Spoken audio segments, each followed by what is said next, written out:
眠るがいいさ。せめて今は甘い夢を。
Alright. I am playing around a bit with scenes in OBS and testing out features. At some point, I will bust out my artist tablet and draw up some stuff, but I still have a full-time job, so it's a low priority. We are going to do some stuff with our relatively new account. We left off stuck at Skull Shatterer still, and I'm a little bummed by that because I was very, very close to the edge of possible and impossible 眠るがいいさ。with my current squad. せめて And 今 I は spent a little bit of sanity earlier in the 甘い day, 夢 which を。is why the account kind of leveled up a bit. I didn't spend any of these or anything like that. I just didn't want to do something like boring on stream, and I knew that this account we're like not being super efficient with our sanity because realistically, if you wanted to min max, you would play the game at least twice a day. Once it at you know roughly 8 to 14 or 15 hours apart because you generate basically you generate 10 sanity every hour, so in 10 hours I'm basically like close to locked out. So on this account I'd want to play I would really min-maxing every 10 hours, but that'd be crazy. That's illogical. And most new players aren't going to be serious enough to where min-maxing the sanity right away really matters. It is nice when your account level is higher and your sanity is like when you can cache a like more than 12 hours. That's when you get to 130 and beyond. When it's more than 12 hours, because you have a good amount of wiggle room if you want to be hyper efficient and burn all your sanity every day. You like get up early in the morning and set some auto farming while you get ready in the morning or whatever, and then maybe in the evenings you play more seriously with stuff that's not just auto farming. Whatever the strategy is, we haven't really been doing that so much on this account, which is kind of realistic, kind of unrealistic. So there's a bunch of new players that have been putting videos on YouTube and streaming, and it's been interesting to watch. It's a hobby of mine to watch real new players play the game, and then think about what it was like when I was a new player, and then from the perspective of somebody that's been playing for more than 3 years now. And so there's people that are way higher level that are like full chapters behind me. There's also people that are way lower level and have been making progress very, very 眠るがい slowly. いさ。That's kind of expected. せめて That's really 今は why this guide was focused 甘い around 夢を。getting. I really wanted to make the guide more around getting new players over this hump of worrying about efficiency, which, if you're not too serious about the game, is no problem. But so many, like I said, so many people come in with like gotcha brain syndrome where they're petrified of wasting resources. So the purpose of this guide was to show that being overly concerned with resources actually slows down your progress and makes you more, not less, resource starved. So you know, I I didn't I built operators that I didn't really want to, like Plume and Fang, because I had no choice. And it's not that I regret it; it's just that I was trying to min max the investment. But you got to do what you got to do at the end of the day. That's like I think the biggest takeaway for playing this game. I think I can build. I can build something here, right? Yeah. So I constructed a few of these earlier, spent a little bit of my drones as well, but I knew that these would be charged up in time to at least build one of these. It's still not enough. The smartest thing to do, honestly, for a new account at this point would just be to farm carbon sticks to, because I have a hull piece, right? And if I upgrade this, I get this floor, I get this floor. My dorm management becomes like, look at it. This is like, I keep running out of space to put people in the dorms to get their morale up, and that's just gonna make the efficiency of my base garbage, you know. And so it makes sense to I have to re-put the guys in here. This is making gold bars. We don't want pop a car, do we? I feel like cruise is better. Oh man, meteor would have been. So I have a meteor now. That's aside. Building meteor was actually one of my original plans, but I didn't have her. I probably got her pretty recently. Maybe it was when I was pulling on the banner or something. I'm not going to build her right away, but the reason why I originally was thinking I'd build Meteor, and because this was before I even started this account, I didn't know I would get Arketo, but Meteor has a really good debuff, especially for early game. It doesn't show here. I'm retarded. What's Bubble do?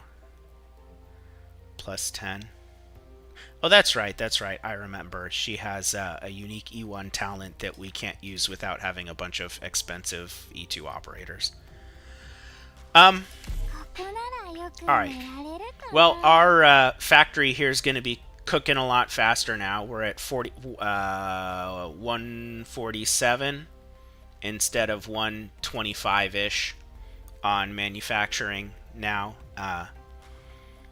So we'll get a bit more gold bars. We weren't really...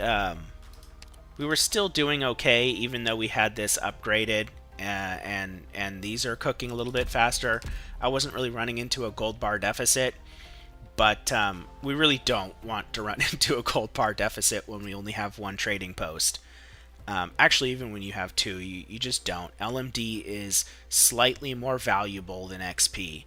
Even though we're going to have more XP factories than LMD, that's only because we don't want to have 3 trading posts, because then you run into issues of 3 trading posts, 3 factories, and then you have at best room for 1 XP, and then you just way underproduce XP and you have to farm it. So the 2 best options are always 252, which is what we're initially building, and 243. In both cases, you only ever have 2 trading posts. And that's kind of why long-term I think 243 is better. Because we are always going to be at a XP surplus. Is just no way around it. So the priority when I get the next row is going to be dorms first, so that the production that we do have, especially as I start leveling up structures, in order to upgrade this, like all of this is going to be upgraded unless I get desperate and start doing the dorms because they're cheaper before I get this floor. And so the stuff that I build here will be not as upgraded as this initially, but really like the first thing we're going to want is a trading post and another gold bar factory. Well, really, we'll probably turn one of these into gold bars, so that they can be in this list like next to each other, easier to keep track of. Because this list, it goes in order like this. It goes top, next row, next row, next row, next row, next row, next row, next row, next row. So when you're going through here, like you can swap out ops here, and assuming you're not, you remember how you built your base, You don't actually have to click on the building like this to see what you're producing and then swap the ops here. It's way faster when you have to manage your base to do it from this screen, because you can just do all of your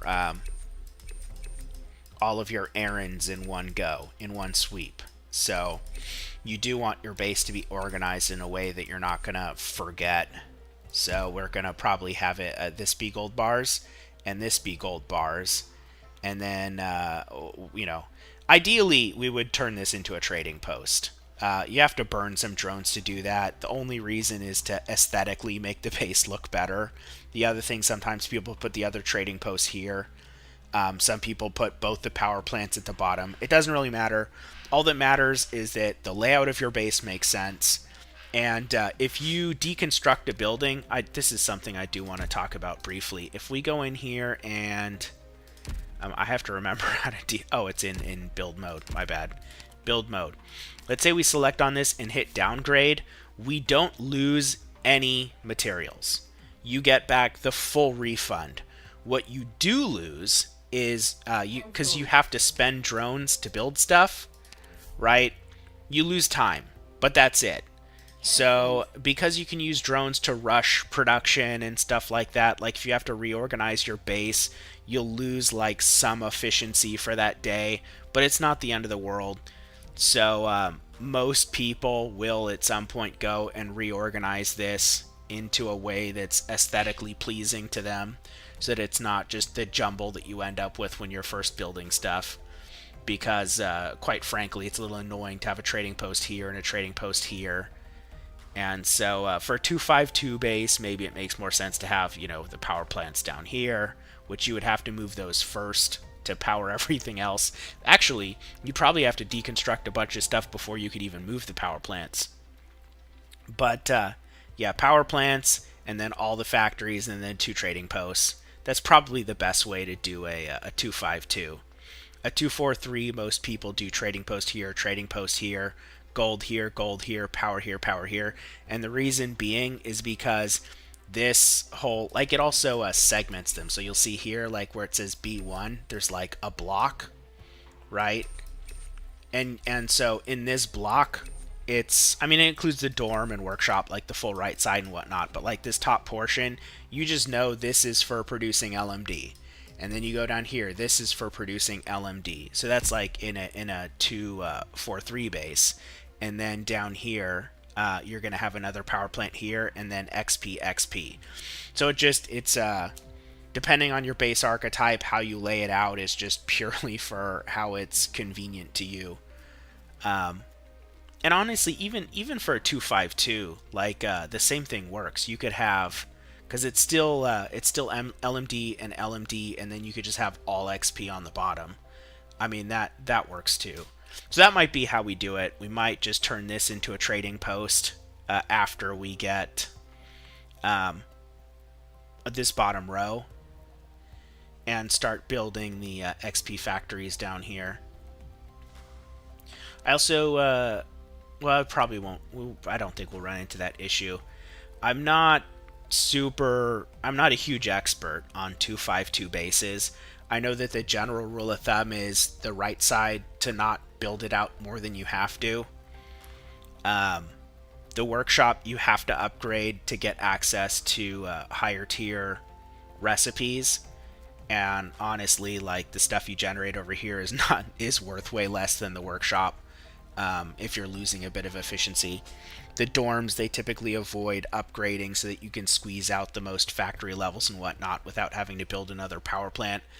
Long term, I don't think that's so good, but in the beginning, it's you're not going to have furniture to make your dorms way more efficient, and that's the main thing that you get, because you don't get a huge. I don't get a huge.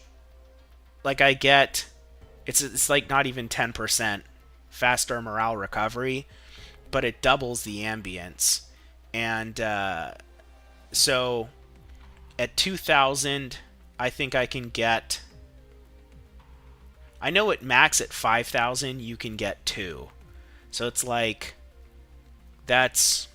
I have to do mental math. And it's a weird ratio. 5 200 0.25 per. I think it lets me get another 0.25 from furniture alone, but I think you can add another like 0.5 on top of this, but you're gaining like a 0.25 out of it. But at any rate, you gain more from the ambience limit than you do out of the raw upgrades, because at max level this will just be a 2.0, and the max furniture bonus you can get is another 2.0, so you can get 4 morale per hour. But right now, I think if we put all of our furniture in there, we wouldn't even be at half of that at level 1. And so that means that a fully drained operator is taking more than 12 hours, whereas on a fully upgraded base, a fully drained operator, I think worst case scenario is 6 hours. So and that plays a huge role into cycle times, because if your day, depending on what your schedule's like in a day and when you log in, if you can't do swaps efficiently, then you run into the issue that we're having with this base. It's just a very common thing where dorm speed means that your management is much more simple. So 252s, I'm not a huge fan of them, but there's not much you can do as a new player that would make not building it better, because you're going to be so resource and operator starved already. Anyway, that's enough of talking about stuff that is very important for efficiency, but not terribly entertaining. Oh, pinboards. That's RNG. I can't do anything about that. I think this requires... I only have one friend on this account that was the random person that I borrowed their unit for. Maybe I should just be borrowing units just to get add people randomly. It wasn't a huge priority for me to build up the friends list. It helps a lot for new accounts. But again, I'm an experienced player, so being a bit disadvantaged is fine for me, because I really don't want to exceed too much the sort of expected power levels that other players would have at this point. And this material is decent. I get 6 of those. It's not bad. But the main thing that we actually want to do is get to the end of this for the Texas. But, I mean, RNG on byproducts, I can't do much about that. Probably building out the base will get me this eventually. And increase their trust. This is going to happen later tonight. So at some point, I don't know the exact time, there's like a reset in the morning. That's where you get trust for everyone in your base, even if they're in the dorms. Then there's a second period where everyone you have assigned as a RIC assistant, which is this button right here on the command center. This is only for building trust, and it's based on the dorm level. So the higher the level the dorms are, the faster you build trust in here. Whoever you have in this top spot gets trust based on all of the dorms put together.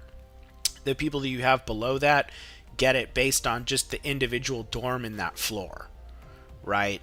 So this will get trust faster than these. That's kind of the long gist of it. I think this is like roughly twice as much. I for some reason I feel like there's I feel like it would be 4 times as fast. I know it's not. I believe this is roughly twice, or maybe it's not roughly, maybe it's exactly. So even though you can have 4 dorms, I do know that this goes faster. Or maybe it's like it gets 50% from each. Because right now it looks like it's going equal rate to these. I'm not sure. I don't know. I know that in my endgame base, because when I was a new player, I had no idea what this was for, what it did. I put people in here, I left them in there forever. I completely wasted my opportunity to farm free trust. It was a mess.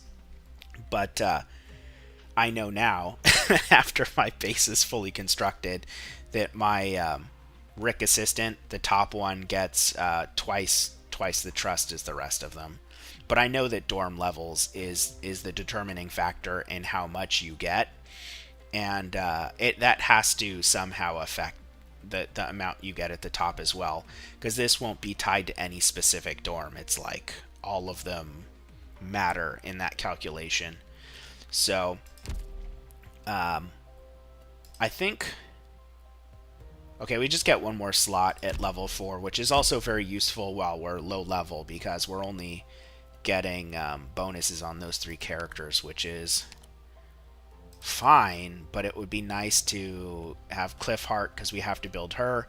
It'd be nice to also be getting, where the heck is Lisgarm? Lisgarm in there. So just, you know, something. Wait, I have, where'd this Cliffheart come from? Is she, oh, she's assigned, that's right. I assigned her up here to get trust from the reset tomorrow. Anyways, I will not spend this because I might get enough. No, we already finished these. Okay, we won't. I was gonna say I might get enough to build something, but that's probably not gonna happen. We want to so I have a lot of upgrade options, I think. This is expensive, but we're going to do it. Level 7 would be awesome. What do we get? Just damage up here. But this starts becoming kind of worth it if we can get to 7. I mean, 118 and 120 doesn't seem like a lot, but it has a lot to do with like the cost here and how many charges you can store. So can store 1 charge means at most I can activate this and then get another charge and then activate it again.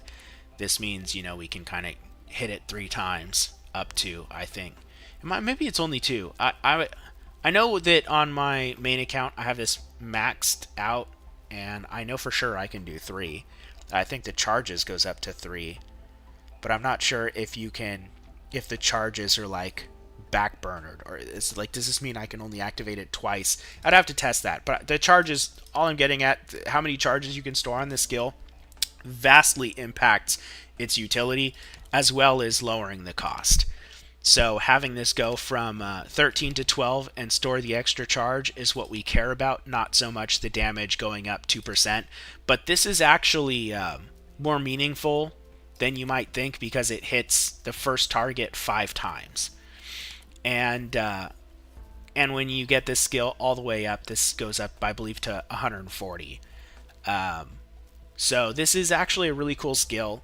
When I first got Arknights, I didn't realize how good this skill was, but it allows Arknights to out-damage Exusiai's S3 even, at least until you run out of charges. Obviously hers is a 15-second skill that just like keeps machine gunning, but she has better buffer synergy with this than Exusiai does on S3, and just on the sheer burst potential of it, it's pretty cracked.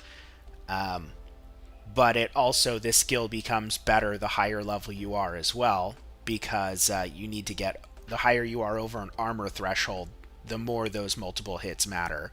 So at this level, this skill's probably still not, well, at this level and my current like literal level, it's probably not too great.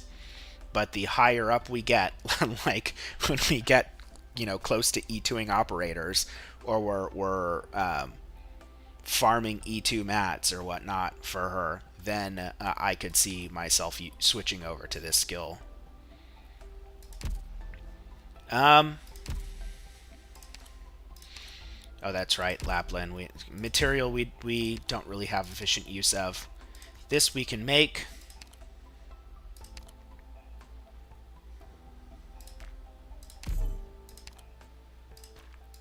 Was one of these.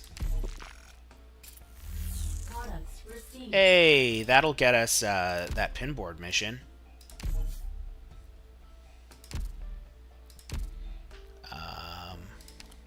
Cruise. That's right, we can't do that yet. Amia. Sugar we can make. Which sugar? Oh, we can't make it. We have to farm this.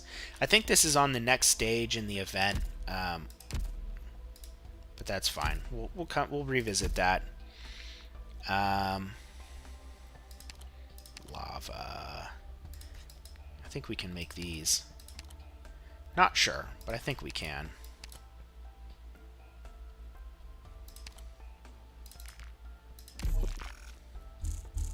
Products received.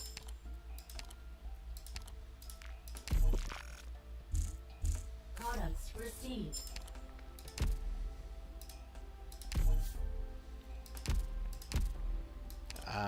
Perfumer? Of course, that's what I need. I literally would have to farm for these now. Which is easy to do. Again, 1-7, you know. We did that already. That's an easy instant upgrade, and we can't do hers. I think those are... Ansel? Oh, we already did this. Okay. Levels.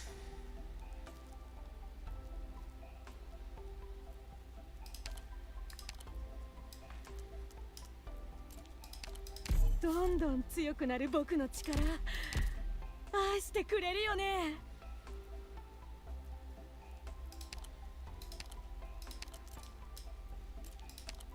成果の確認よろしくね。 And I had kind of a crazy idea. I still don't have gravel, which is upsetting. But I had a crazy idea for we'll try this first.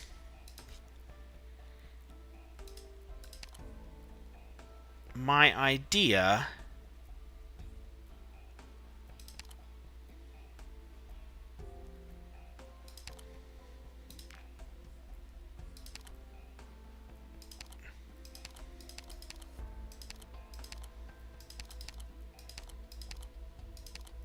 is better attack. That's interesting. Do they cost the same? Okay. Who else was I not deploying before? I was not deploying lava.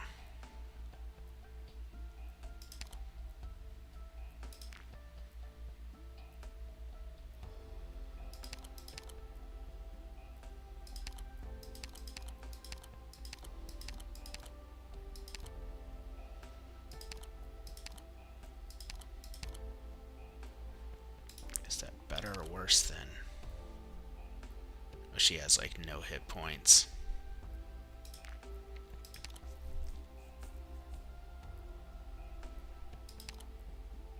She's too expensive.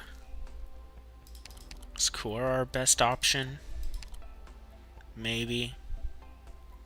These are just meat shields, right? But I think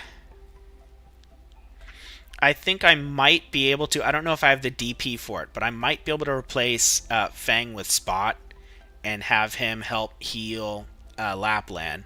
But the other idea is that I can just drop a tank in front of Lapland to absorb some damage so that she doesn't die. That's plan A and plan B. And that, like, the same thing for Lisgarm, just having a meat shield to stall to get off, you know, just a few more shots to kill Skull Shatter. We did upgrade Arketo's skill, which is going to mean that since she's kind of been our main DPS, hopefully she'll kill them a little faster. The other thing is, realistically, what a new player should be doing, and I've avoided, is just go into support and solve the problem there.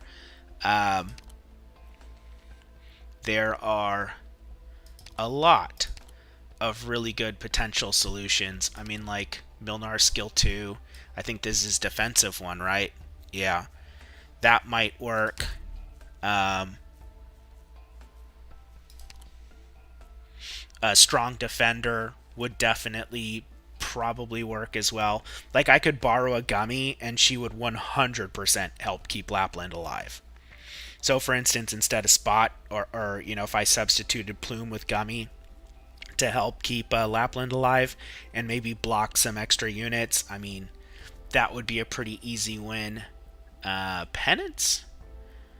Maybe Penance could work. I could, you know, instead of using Arketo, I could be using Chen altar facing down. Typhon. Oh, it's skill 1 though. Let's see what other options would work.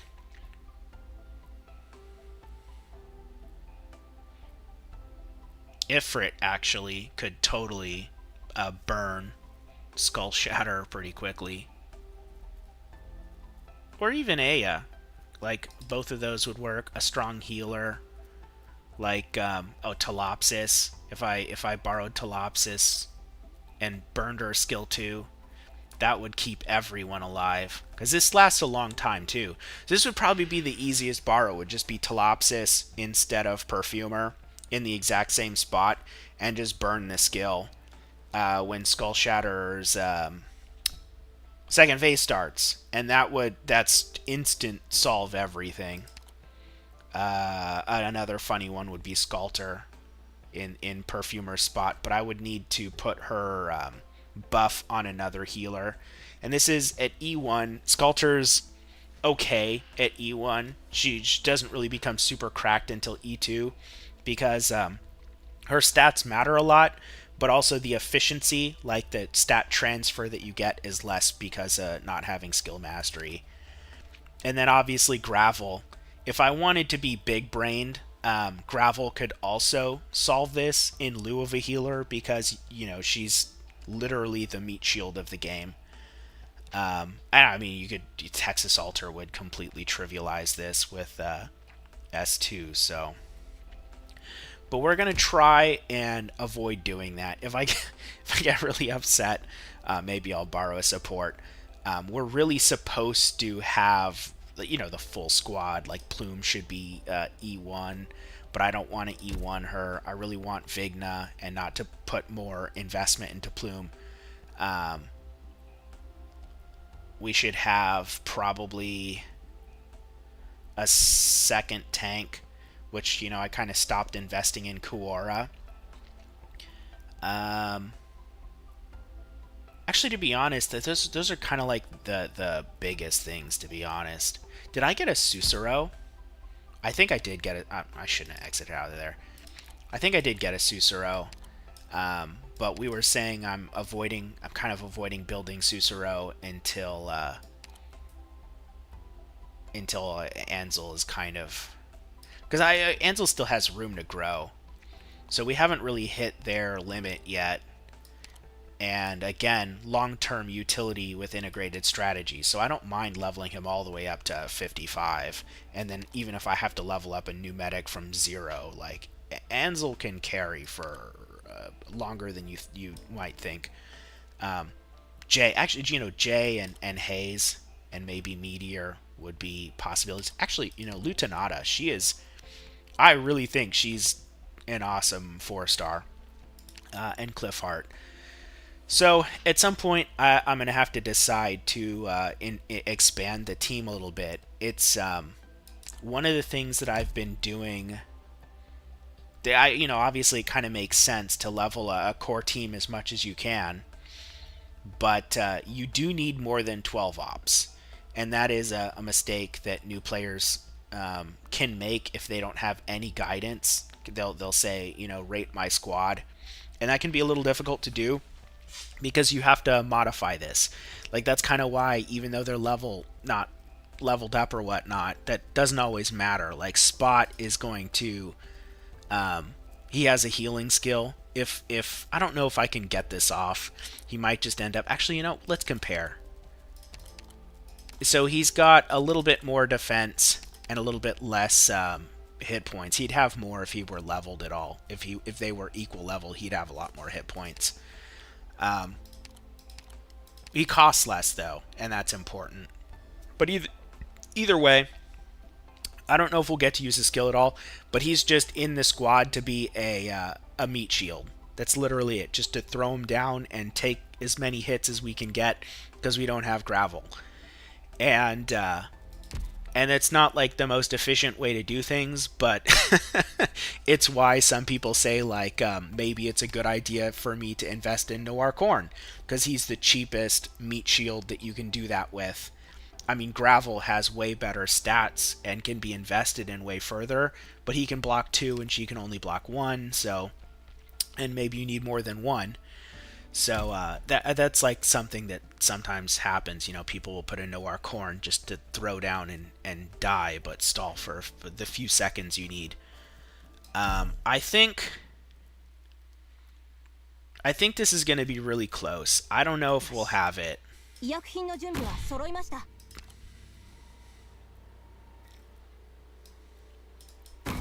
The only other issue I'm kind of worried of is that as our damage goes up, like I said, it's possible that we could trigger spawns earlier because of some of the enemy spawns can be triggered by certain enemies dying.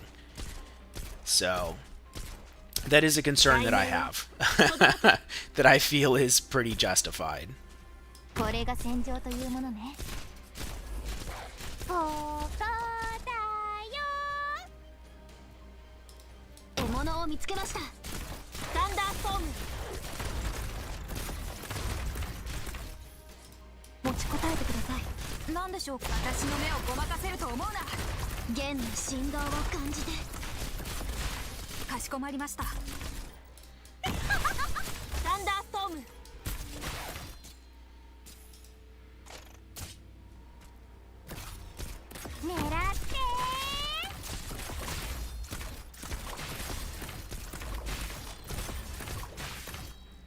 Oh, that was the other change that I was thinking.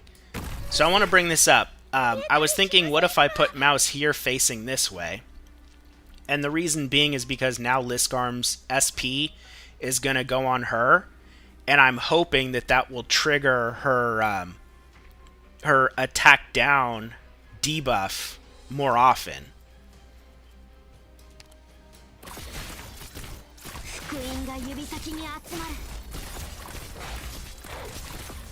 And we're going to go single speed. So his skill is charged.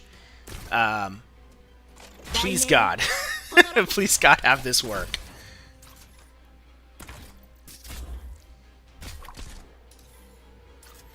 We're actually going to face her backwards like that.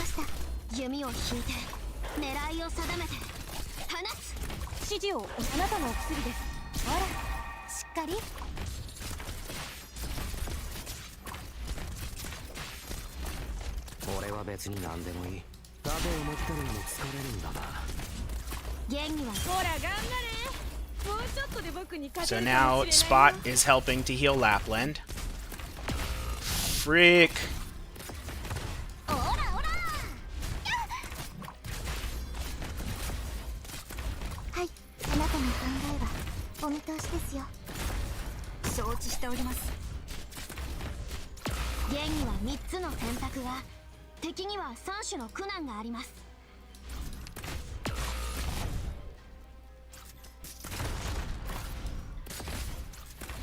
Come on, killer, killer. There we go.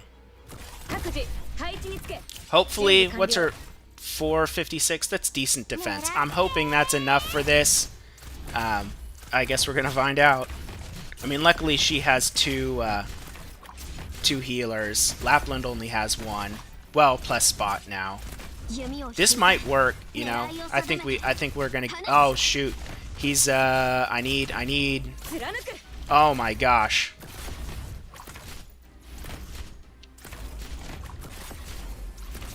Yeah, we are on the edge here. I thought we might leak someone, and look at this, man. I am not going to go to 2 times because I really have to monitor this closely. I am not. I think actually, you know what? That's game. That's game set. We're good now. We are in the clear.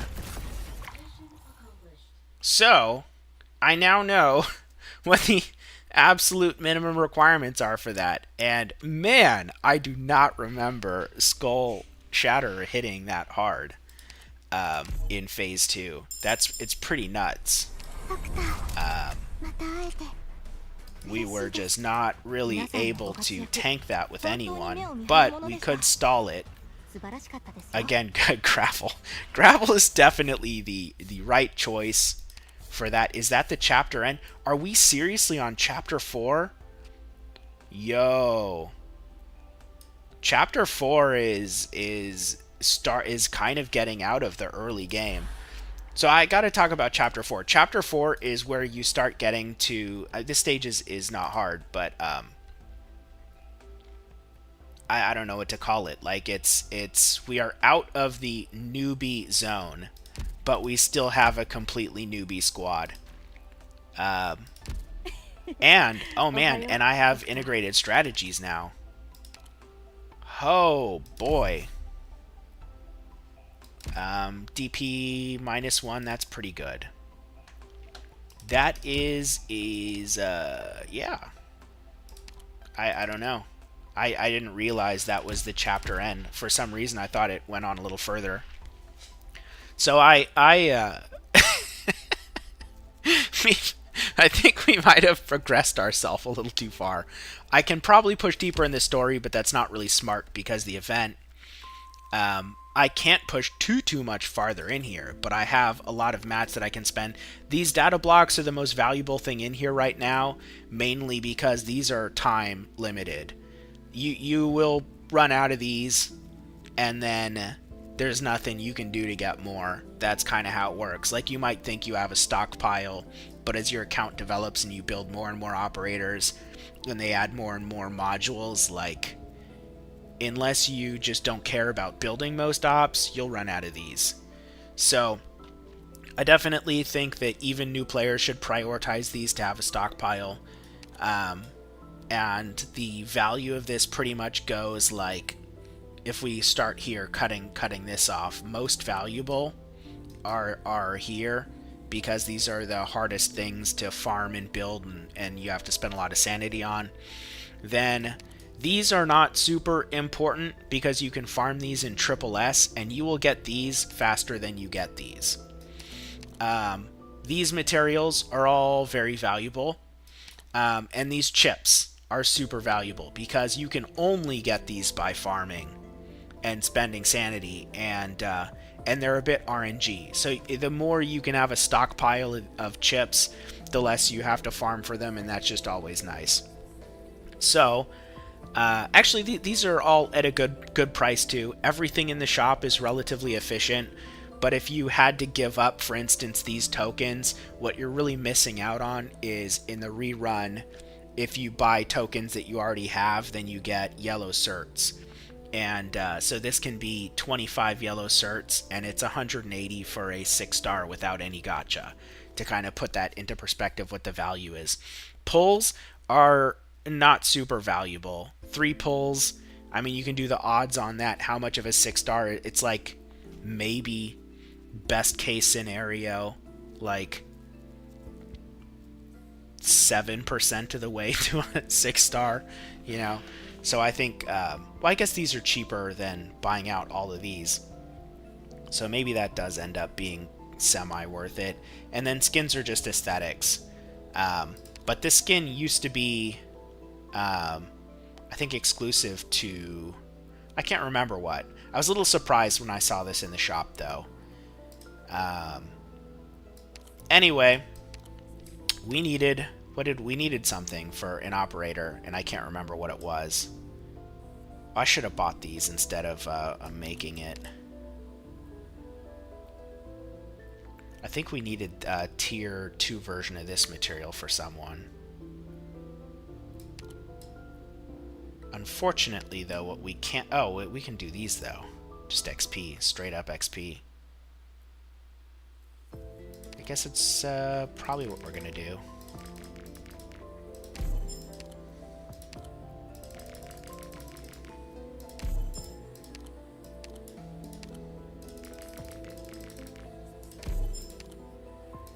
Get a few of these.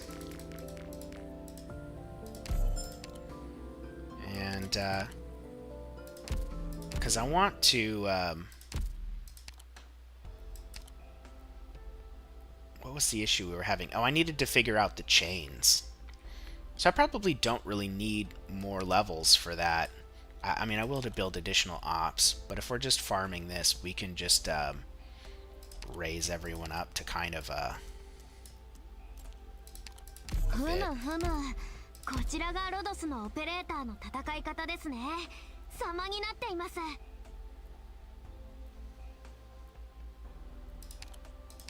Raise Amy up to 25 at least. なるほど。本当に役に立つ知識ばかりです。ドクター、ご指導いただきありがとうございます。 Usually we'll do 30.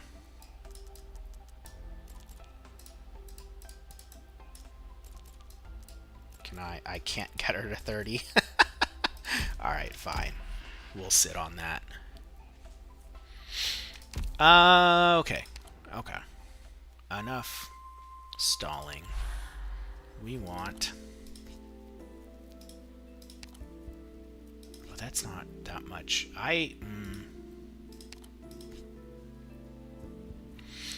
So, I think we really need to get chains up here. But we also need to have the chain go this way, and we do need to get it to go down here. Unfortunately, though, we have no way to keep the person down here alive. I mean, maybe we do if I put, like, Ansel here facing this way. Right? Or no, I could actually put Ansel here facing down. Maybe that's better. I mean, I kind of hate... you know, hopefully we'll get these guys whittled down from the chains before they come this way. I don't really know if that's going to work that well. But we'll do Feng here.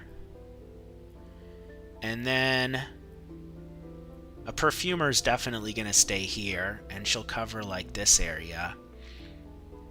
And then we can deploy Plume here, like we were doing.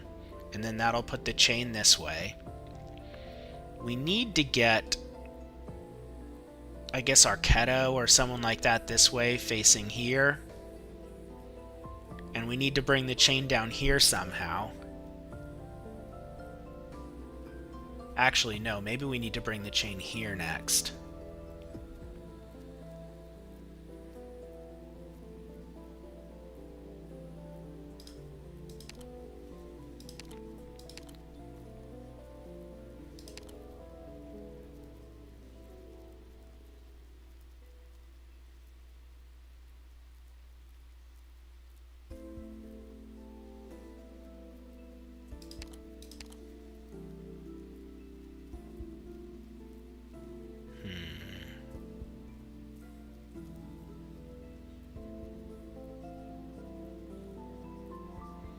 We'll actually try Orchid, because she's a slower. She's not very upgraded, but her archetype could be useful. And I think we need another ground unit. Let me see. Oh no, we have Mouse. I think we're okay on that. How many? 1, 2, 3, 4, 5. Yeah, we have enough ground units. And then I have 2 healers. Yep. I really need a fast redeploy. Really need that. Actually, you know who would work on that spot is Jay, but he would have to be... He literally has to be E1. Which, you know, we could... Farming this stage for another...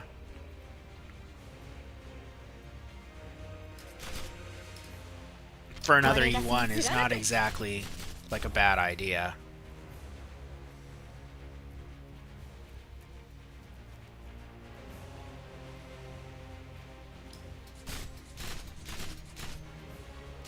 Can't get there yet.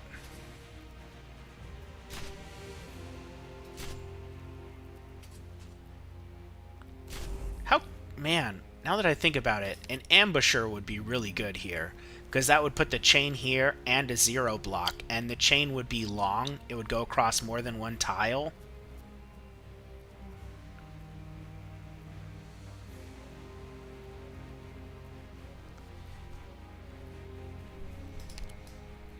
And I can't go there yet.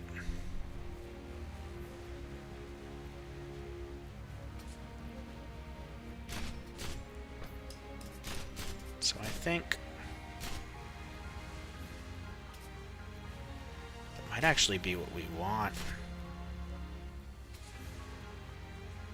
Actually, Ansel can heal +2 tiles. Oh, that's still... we're not gonna do that. We're gonna do that.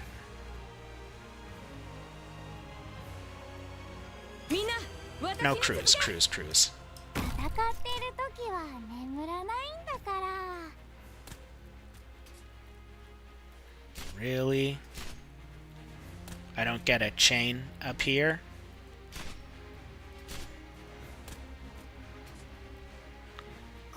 So.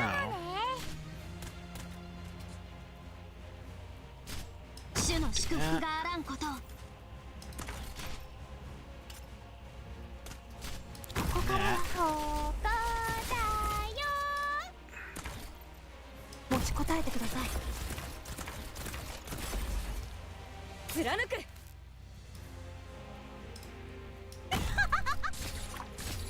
現には3つの選択が、敵には3種の苦難があります。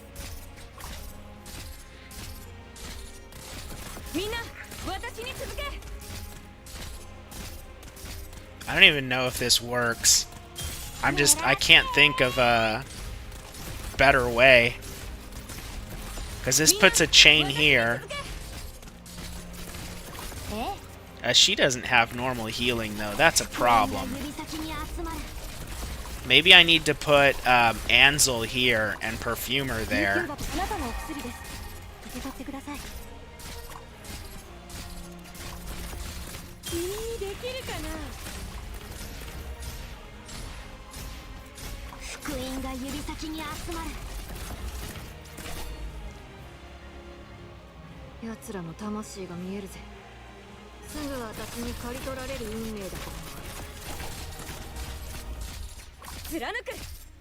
Because this is the guy that I'm kind of worried about.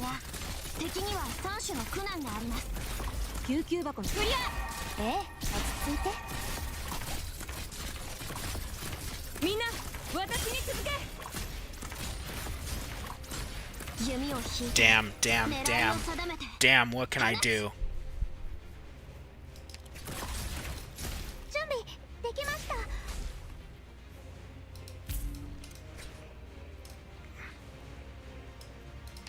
どの矢を使えばいいですか？手はず通りに。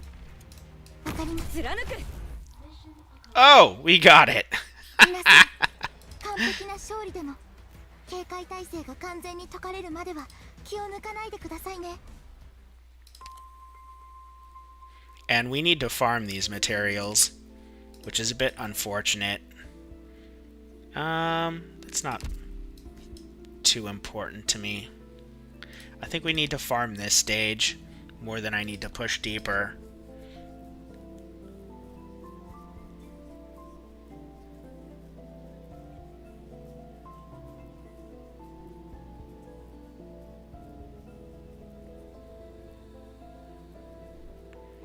And this whole event is, like, ambushers are so good here because the way the chain mechanics work, it, like, the enemies that are running on these tiles through here, you can get crowd control, but you can also get the chains, but you don't have to block guys so that they're not constantly hitting you. It reduces your need for healing pressure.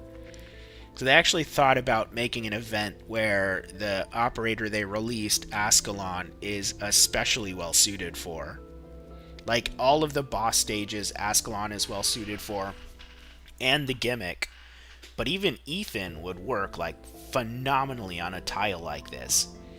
Because if you, like, imagine that you have, like, 2 ambushers, right? You could have someone here, and then have the chain go down here, and then you could have that attached to, like, another ambusher here, and then you could put a ranged op here, like a healer that has, like, a wide range, like a therapist or something, you know?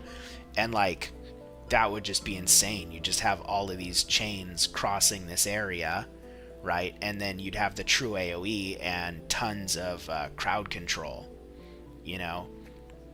I think this stage, though, it didn't have... maybe it didn't have these guys. It had, like, those beasts that had a ton of hit points, right? But they had no armor, I think.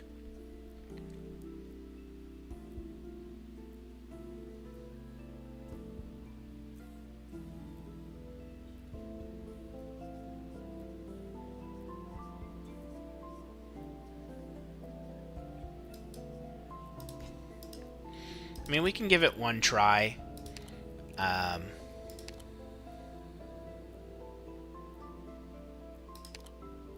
We'll actually keep her in there. We can give it one try and see what happens. I'm not entirely sure what I'm going to do. But, you know, sometimes that's just how it is. リラックスしてていいからね。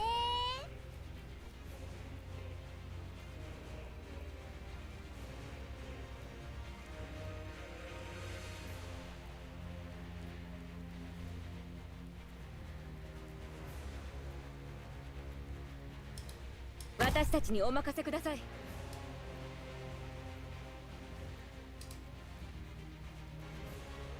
承知しております。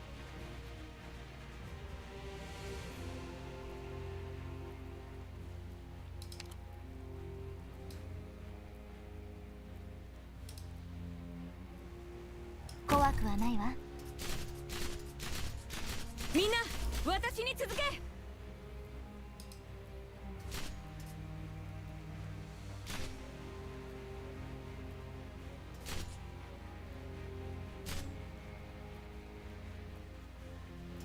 主の祝福があらんこと。現には3つの選択が、敵には3種の苦難があります。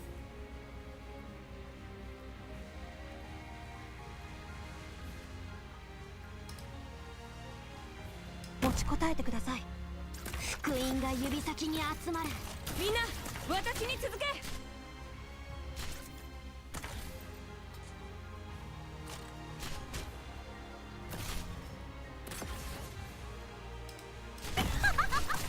弦の振動を感じて。え？ Yeah, I'm... There's no way! もうちょっと。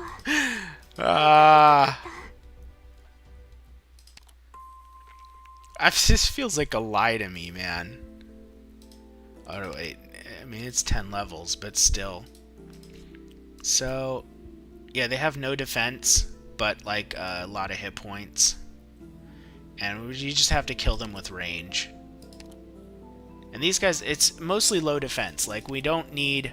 Like, arts is not especially useful here, which is really not helping us because we, like, Mouse is arts, and she's been one of our, like, main DPSs. Like, I could put Liskarm here,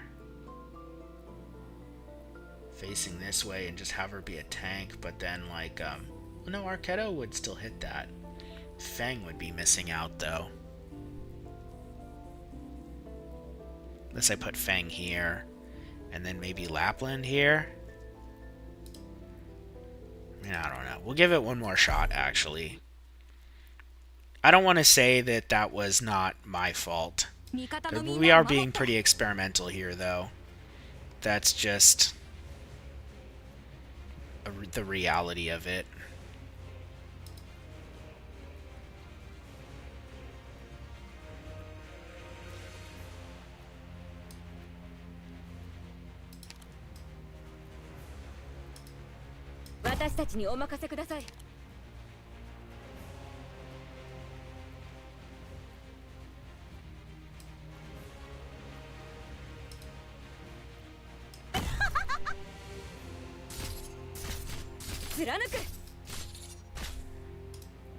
怖くはないわ。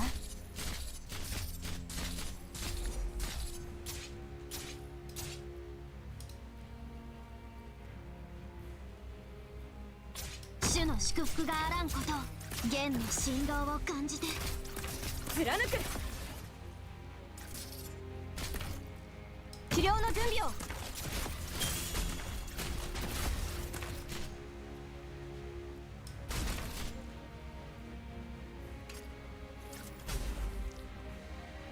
弓を引いて狙いを定めて放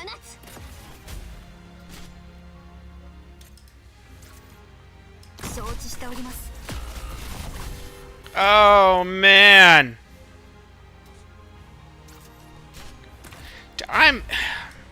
these freaking vanguards. Plume is making this difficult. Plume is really making... I think Plume is the reason why I feel this is deceptive. If I had Texas and Myrtle, I'd be like, yeah, E130, no problem. Texas would be here. She'd do more damage, make more DP. Myrtle would be generating so much DP that, like, I wouldn't have to be thinking about how I'm going to get my operators out in time. I would get Liskarm down here to tank everything. It's... oh my gosh, my life would be so much easier. We have to focus on the pinboard missions. That's... I just... I can't make these go faster.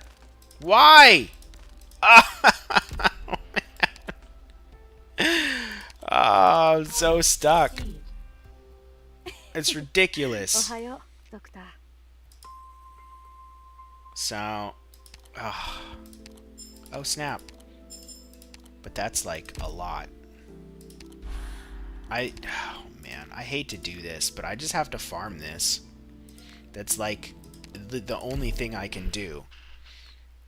Because, it'll get me shop points and resources, and I actually need the stuff that's in here, farming-wise. It'll help me build operators. But I do need to make a really important decision, and I guess I have to think about this right now. Do I start putting resources into Cliffheart? Or do I just make Lapland, Liskarm, Mouse, like, my core team stronger? Like, do I expand the core team?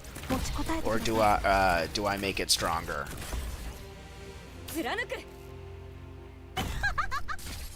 Because it'd be great to get Lapland's skill to level 7, but it's... during this event, it's probably a bad idea, because I'm just going to get so much better efficiency using as much sand. If I spend 100% of the sanity that I have on the event, I still probably won't be able to buy out the shop. And that's really what you want to do. Like, if you can buy out the shop, you want to buy out the shop. But I won't be able to complete all the EX stages. I won't be... well, we'll see. Maybe I can farm enough to complete the event. That might actually be possible, because the boss stage is not too bad. I'll still be getting trust bonus. Hopefully with missions, I'll get enough base upgrades to be able to build ops a bit faster without spending sanity. But I think I need... like, if I borrow a unit, I can probably do the last stage. Maybe the bot... I don't know. Now I'm thinking about borrowing units, how far I can get. If I had a cheap E2, if I pushed maybe Mouse to E2, then I could borrow really strong units. Like a Texas Altar would probably... that'd probably be all I need. Need is a kind of disgusting word to use there, but...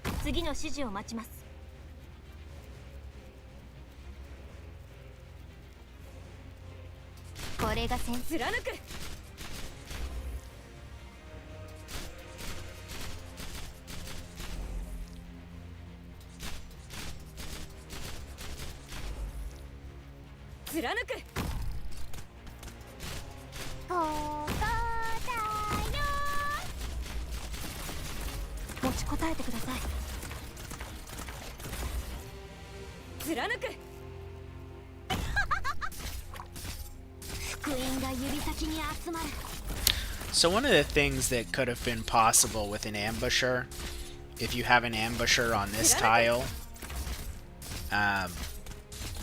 then you can put like another op like back in one of these two, however far the chain can go, and instead of having the chain go diagonally, because I don't think I'm getting coverage on this, you can just have it go straight back, and when that guy spawns here, he'll walk right past this into the chain, but he'll have to go through the chain like in a straight line. But as it stands right now, he gets... well, he doesn't get blocked by... they're unblockable. I'm nuking this, so you don't need an ambusher to do that. I could have done that. I made this harder than it had to be. I should have deployed... I should have deployed someone like here instead of Arketo there, and had the chains run side to side. Because, like, if I had deployed her up here, I could have had the chain go that way. And then I could have had the chain go up. And then I could have had the chain go this way, and then that way. And then I probably wouldn't have needed anyone down here. I mean, I would have to test that. The other alternative is to go look to see what Kyostin did. But here's the thing about Kyostin guides that I don't think people always realize. Like, a lot of the guide-making community, and there's groups like Lungmen Dragons and stuff like that. There's a bunch of players that are in these communities, and they collaborate. It's not a one-man solo show, because making those guides takes an insane amount of work. And there's tons of optimization. So obviously, like what happens is there's a community of people that like theory craft the best way to do something. And the work that Kyostin does is optimize. Like, he'll figure out he'll take whatever he thinks is the best idea. He'll see if it works, and then he'll see how much he could remove from that to get it to kind of like what he thinks is close to the minimum requirement, like the least amount that you can use. So, do you have to use a module to do this or not? Do you need a certain amount of like extra levels on some characters? It's not so common anymore in his guides, but I remember some of his older guides, he'd talk about characters that weren't necessarily good, like Catapult needing to be at least a certain level to have the stats to complete something. I'm assuming that meant he had to level them to even see. But once they're at E1 max trust level 55, it becomes harder to test, at what level things are viable. So I haven't seen anything like that from Kyostin in a long time. Skill levels, just stuff like that. The skill levels can also become an issue, because again, at a certain point, especially with low rarity, you just peak them out. There's nothing you can do to like unlevel them to see if you can still do it. But yeah, Kyostin definitely does do some of the optimization himself and all of that. And then he'll make the video and cut it up and everything. And even just that is like a ton of work. But I could not imagine Kyostin doing that 100% all on his own. Maybe he does. Like, I guess you could say this is a theory. I haven't, I don't know him personally, but I do know that there are strategy communities that all of the most well-known people, for the most part, are a part of. So I had brought up Lungmen Dragons, but there's obviously Discords and stuff like that, and people talk, people theory craft all kinds of stuff. So if you're at like Max Risk is the main thing that I think of, but I have to imagine that guide makers have something similar, because it would be stupid to just try and do that all on your own.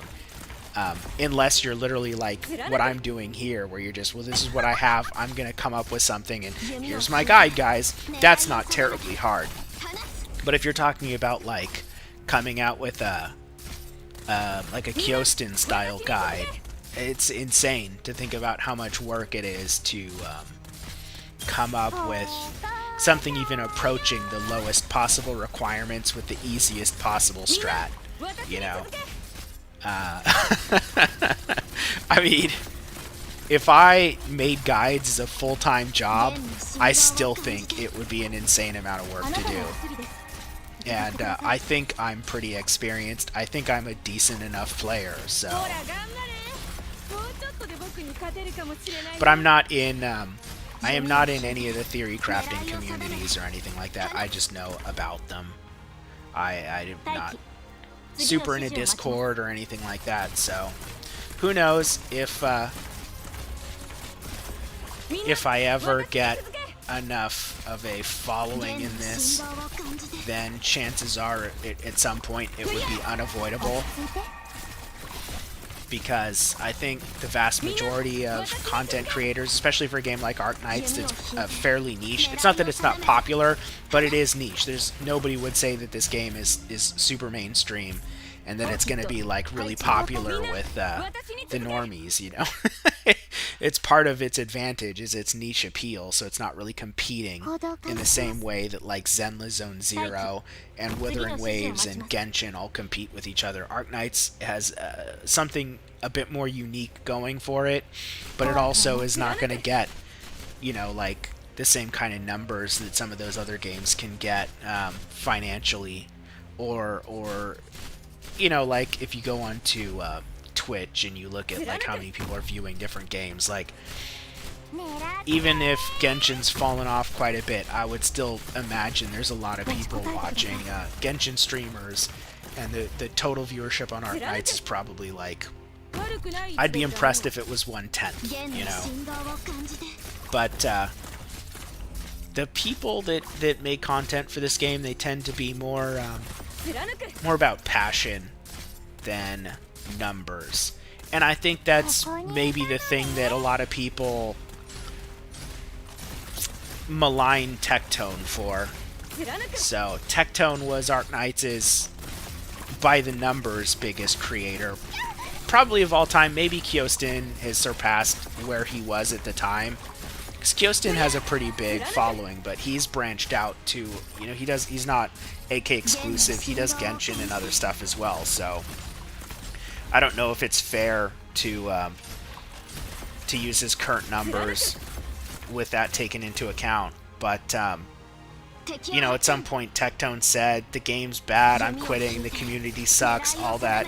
There were criticisms he had of the community that, like, I see where he's coming from. Like, but it's mainly like text-based. If you do videos, if you're a content creator, you don't have to, and your chat isn't gonna be the problem.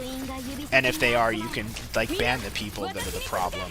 But if you go on to like Reddit or something, if you have an unpopular opinion on Reddit, people just don't tolerate that, and that's really annoying. Like, I hate that. He was totally right in criticizing people overemphasizing CN's opinions on things, and because I have that same criticism. People care way too much about what CN thinks, and I kind of think that's a shame. Like, I feel like people on the global server should be able to disagree with CN without other people thinking that you're not allowed to, because CN has more people, and there's no way that anyone in EN could ever compete with the skill or knowledge of a CN player, and then their servers 6 months ahead or whatever. Like, I just think those are really bad arguments, and it's like a really cancerous way to think about the game or the community. Because people should be allowed to have and express their opinions, and I very much think that CN sometimes gets things wrong, or maybe it's not that it's wrong, but it gets slightly lost in translation.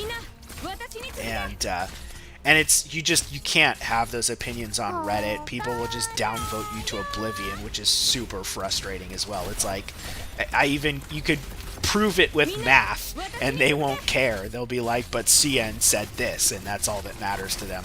So Tectone was always right about that element, but this idea, and he always defended the content creators, because a lot of people think that there was tons of drama between him and others. I mean, I'm sure there was drama between him and maybe some, but not the majority. My understanding is he got along quite well with most of the others, outside of people's sort of perception of what was going on.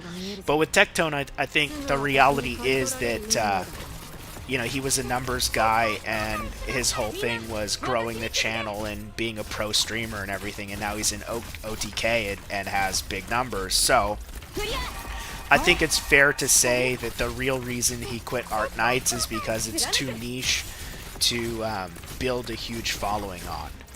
Like, you're never going to be Kaisenat streaming Arknights. You're never going to be even Asmongold streaming Arknights. You're not going to be Penguin Zero, you know? So I actually think that when Tectone, you know, goes into a game, plays the crap out of it, advocates to it, it's especially if it's a gacha game, it's only a matter of time before something grabs his attention, and then he just says, oh, that other one that I used to play is shit. But there are, his criticism of gacha communities can be kind of accurate, although the way he deals with it is sometimes a bit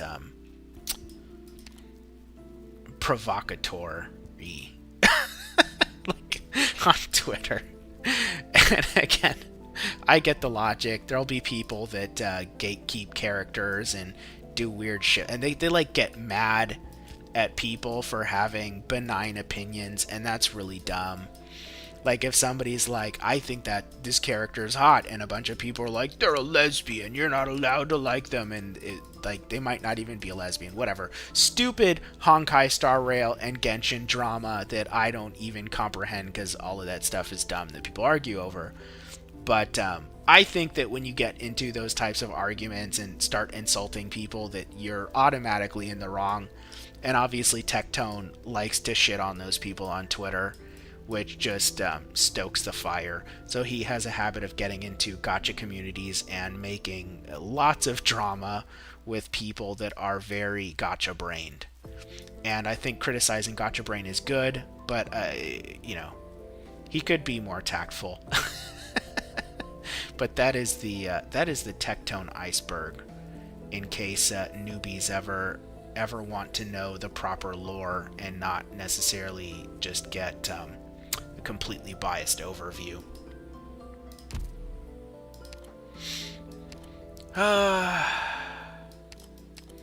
And now I have like what to spend my resources on paralysis.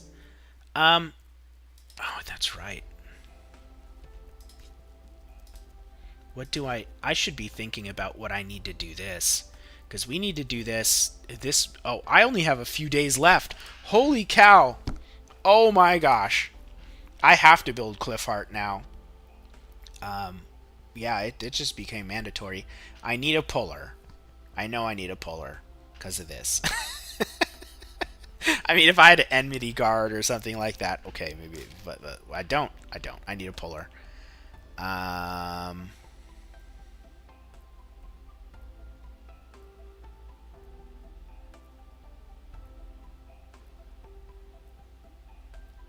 Lava's gonna be here facing down.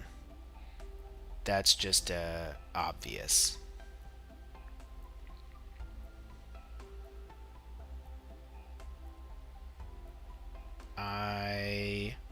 We might use Arknights S2, because that can reach into deeper areas.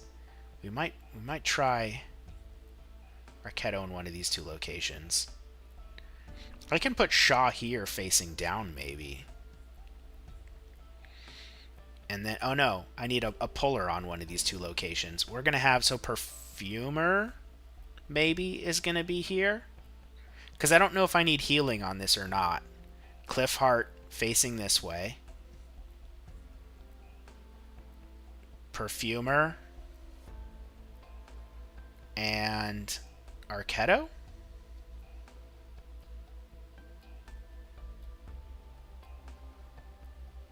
Shaw facing down. Lapland and Liskarm.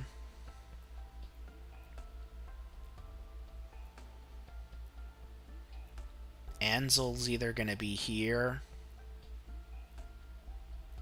or here. Or here, actually.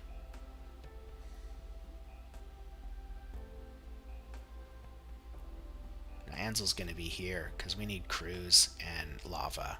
Maybe Lava will be here and Cruz will be here.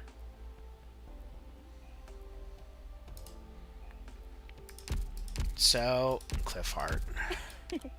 We literally have to build Cliffheart. We have Rope, but we're not going to... The reason why I'm not going to build Rope is because Cliffheart has true damage on her S2. But that's not going to be super relevant right away. 10. Oh, man. That's not in the shop. Maybe... Where's Rope? I'm trying to remember. Let me look at Rick's skills. That might actually determine what we do.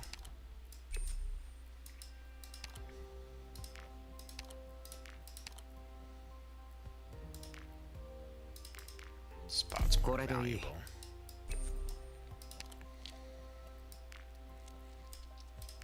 Where's Rope? Oh, she just does clue search. So that's not... I don't need that so badly. And but Cliffheart has a cool... Cliffheart synergizes with Jay.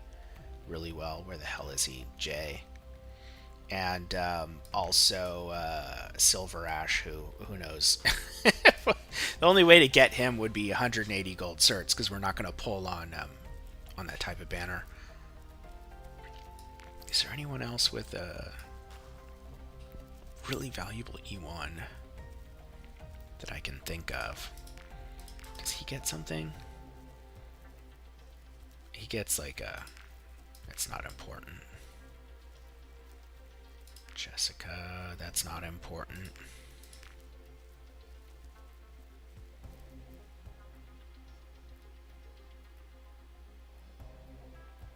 Oh, that's a clue search.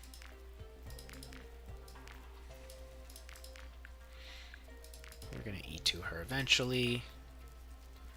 And 4 stars. Okay. Yeah, there's no like super valuable. The most valuable Rick skill just for E1ing someone is probably Shirayuki. Where is she? Is she working somewhere?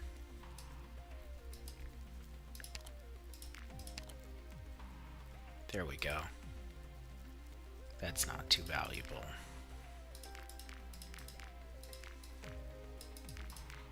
Thanks, E1. Vanilla. No. Do these get upgraded? No, just a new skill. This is a good skill, but it doesn't exist until E2. Which E2 and Cliff Hart's a bit of a hard sell, but she does get a pretty cool Rick skill. That doesn't matter. It's not a bad clue skill, but we're not going to E1 her just for that. Actually, Durin might be worth leveling up just for her. This talent helps make dorms heal a lot faster, but we do lose a spot. But I think this goes up to like 0.25. That's not important. That doesn't get improved. This is a good skill, but we have the important one that we already need. So there's no like we super need this Rick skill in any of our ops right now. A bit unfortunate. It's always nice if you get someone that just E1ing makes your stuff really efficient, or a lot more efficient, big gains, but that's Vermeil for one. If we had Vermeil, we could get 90% in a factory pretty easily with Noir Corn and Kuora, and you don't even have to upgrade any of them. Shirayuki has an XP bonus that's decent, but we want... Where's Cliff Hart? I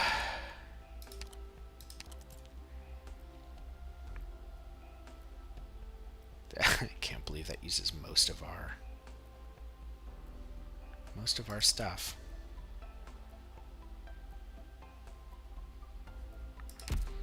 You know what? We're just gonna try and get these. How much does this cost? 6. We need 5 of them.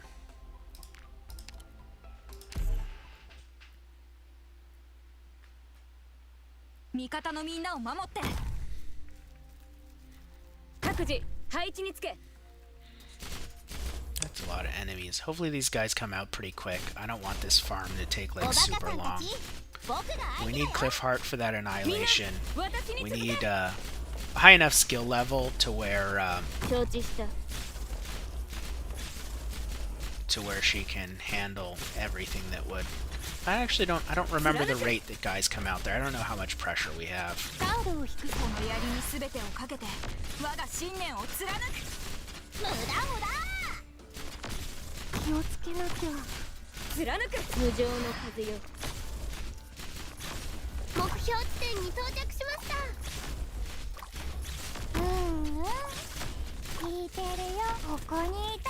She really gets us a lot of DP when the enemies are this weak.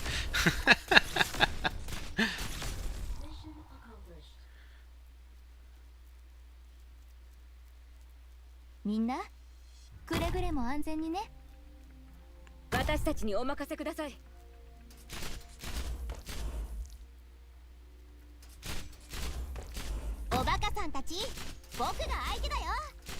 貫く。承知した。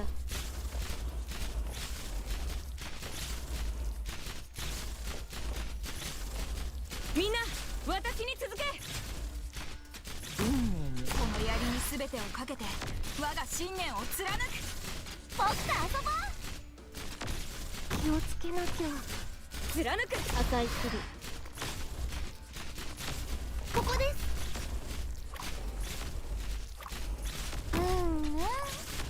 聞いてるよ。狙って。みんな私に続け。万物を滅ぼせ助教皇よ。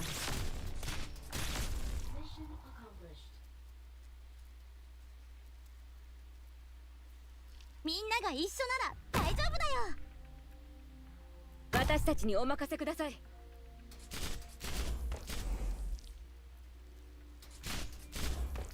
おバカさんたち、僕が相手だよ。貫く。 This is because I didn't buy those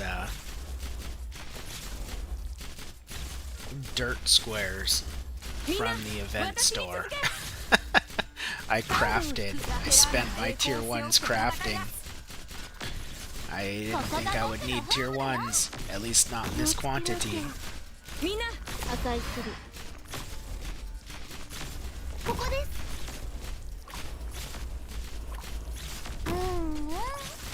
聞いてるよ。ここだ。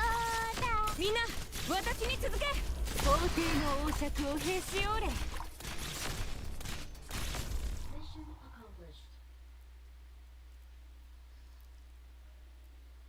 では勝利の知らせを待っててくださいね。私たちにお任せください。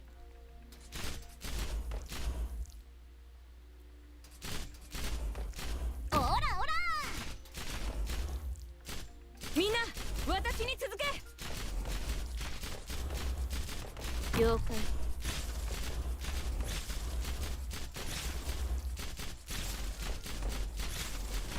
みんな私に続け。この程度のスピードで私に勝てるとでも。一歩も引かないよ。気をつけなきゃ。貫く。熱せよ。目標地点に到着しました。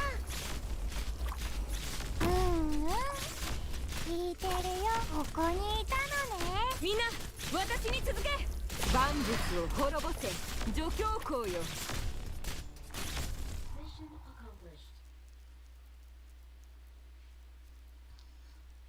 運命とは運天変のもの。世に残るのは勝者だけじゃ。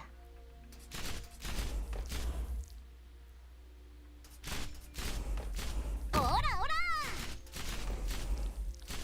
みんな私に続け。了解。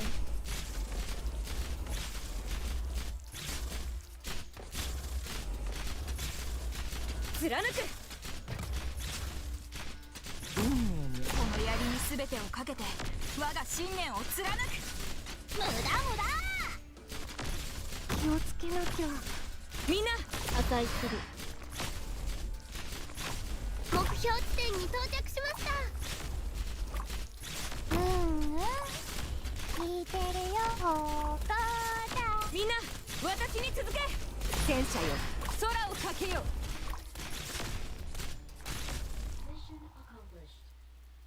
敵を殲滅干渉す。 The rate is higher than 1 for 1. おはようドクター。 Alright. おはようドクター。なんか新感覚。 We can buy these. 5 of them.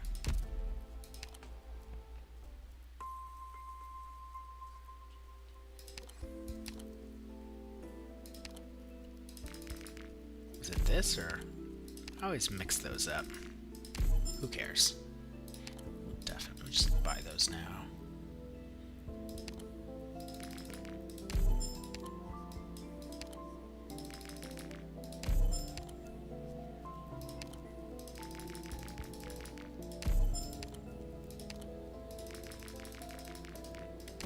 I needed them for something too.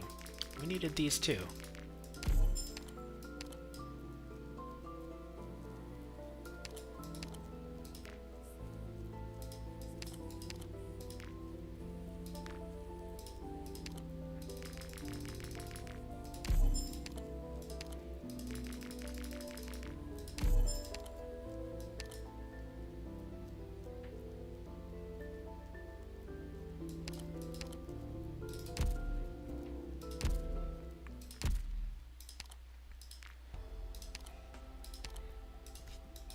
Any of these? Boo. But I have the materials now.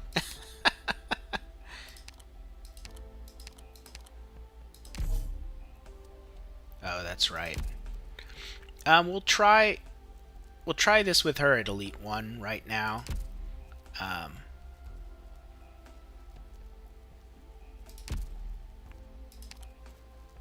That might be a mistake. I don't think we will one-shot this. Where's our annihilation?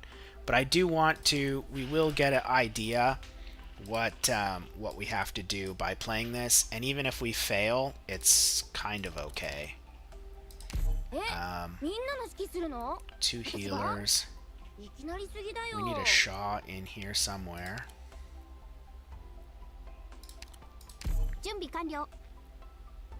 Them, lava. 2 archers. I mean, I hope that's good enough. This is a lot of I hope that's good enough.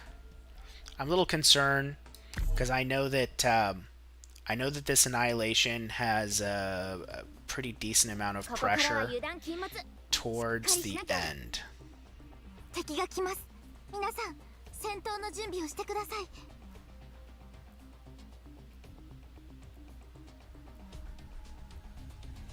奴らの魂が見えるぜ。すぐ私に刈り取られる運命だけど。We're gonna do it there, because we're gonna do Lapland here, I think, and Lisgarm.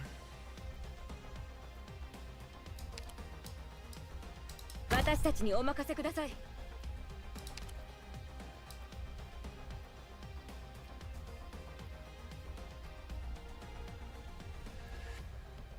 Maybe Lisgarm's gonna be up here. But then I think I would want her like this. 悪くない位置取りだね。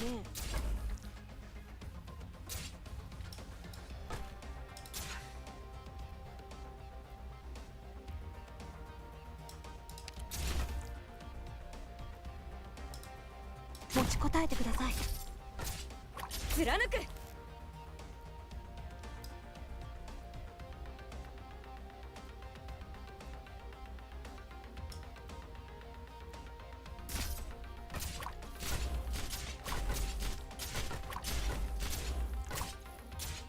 みんな、私に続け。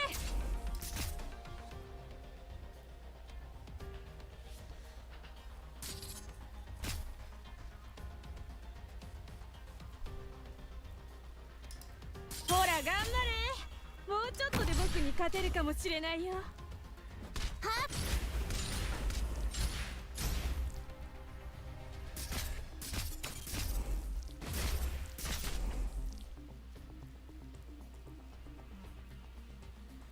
Come on, Fang. I need SP. Maybe I should put Lisgarm sooner. I don't have a healer down here, which makes me a little nervous. But Lisgarm will generate SP, which will charge her skill faster. And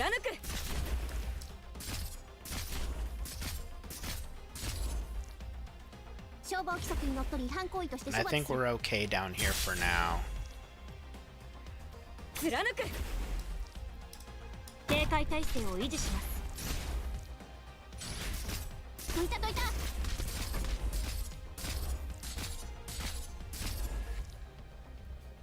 みんな、私に続け。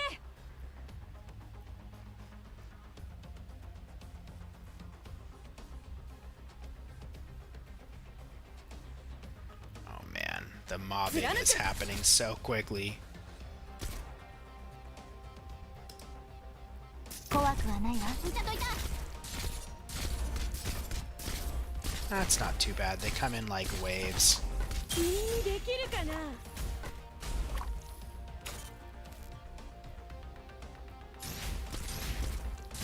消火器噴射します。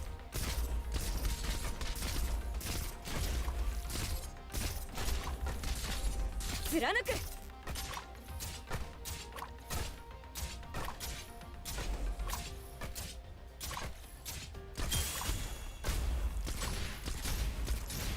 みんな私に続け。獲物を見つけました。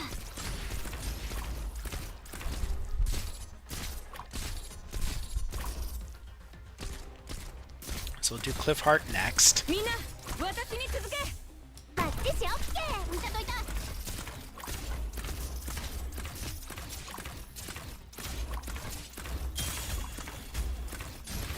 貫く。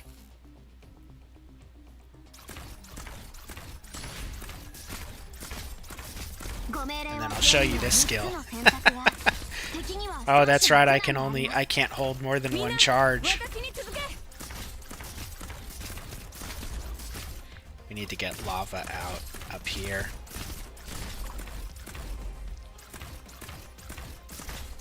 貫く。 Yeah, she can only hold one charge. That's a problem. I might have been better off with skill 1 on her. For some reason, I was thinking I could do 2 charges. 私に続け。 My memory sucks. Because the whole thing was if there's guys here, I どの can 矢を手には三 I つの can 選 chain 択は it, but 敵には三種の苦難があります。 そうだ。 消防規則にのっとり違反行為として処罰する。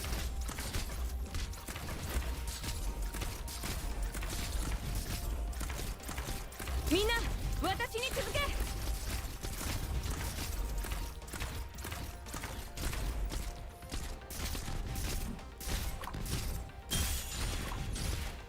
貫く。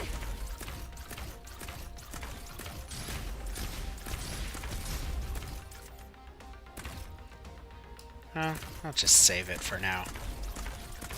Yeah, I should have used S1 on her. みんな私に続け。 ご命令を。弦の振動を感じて。ご命令を。弦の振動を感じて。 みんな私に続け。 ご命令。弦には三つの選択が。敵には三種の苦難があります。ご命令を。どの矢を使えばいいですか。 みんな私に続け。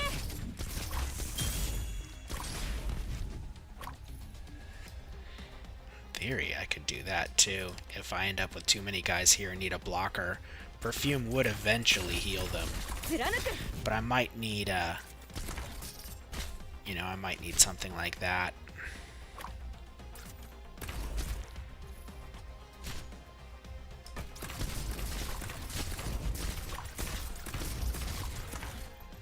We'll see. チャージ。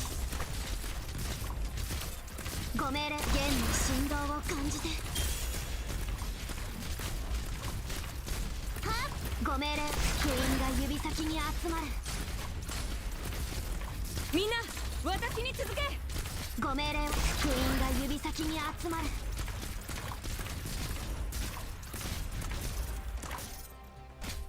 Don't die. 救急箱クリア。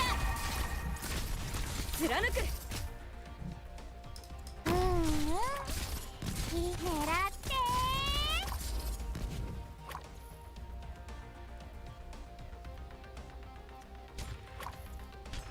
みんな私に続け。 ここだよ。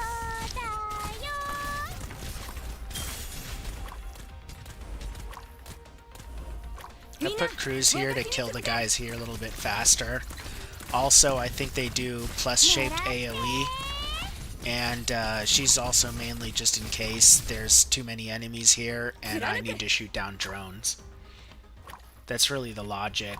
I can retreat somebody if I have to. Like, theoretically, I can get away with getting rid of Shaw if I have to place someone here in a pinch. 私に続け But I do kind of like her having here because Lapland can only block 2. そうか But クイーンが指先に集まる yeah, see, that was a good idea because I didn't know about the wraiths. I had no idea. At E1, they get an extra tile. Cliffheart could be up here at E1 this way. And then you could, like, you could technically use just pullers here. One puller here, one puller here. They have all these holes, which I think at this point in the game they still intended to use. Like, I feel like holes nowadays are mostly just to troll you. Like, there's so many holes that you can't use a pusher or puller for, and it makes me sad. I kind of wish she had charges. She's just gonna... I gotta keep an eye down here. I have a feeling someone's gonna leak down here at some point. ご命令ゲームの振動を感じて ゲームオーバここにいたのねー貫く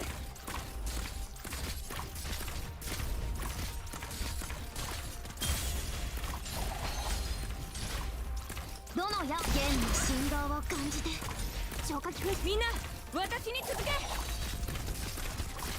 Oh no! Oh no! We just don't have the DPS for this. そうかだ みんな I remember now.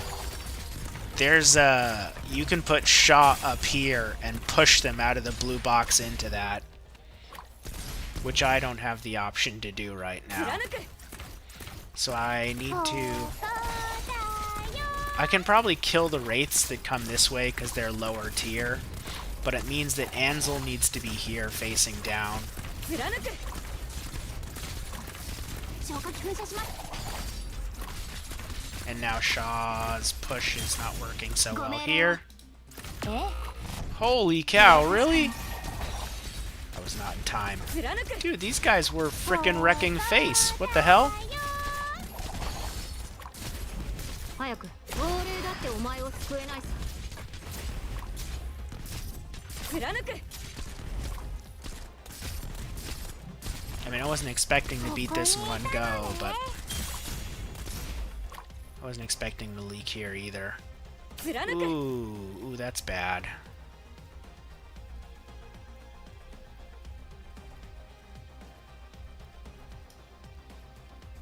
主の祝福があらんことをねみんな私に続けえご命令ゲームには3つの選択が敵には3種の苦難がありますどの矢をゲームの振動を感じて狙って貫くえそういう香りは好きゲームの振動を感じては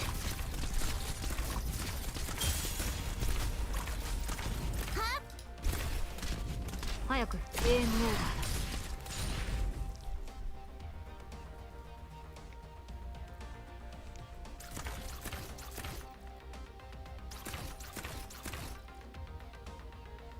みんな私に続け狙ってどの矢をクイーンが指先に集まるどの矢クイーンが指先に集まる消火器噴射します何をもゲームオーバーだゲームの振動を感じてほらしっかり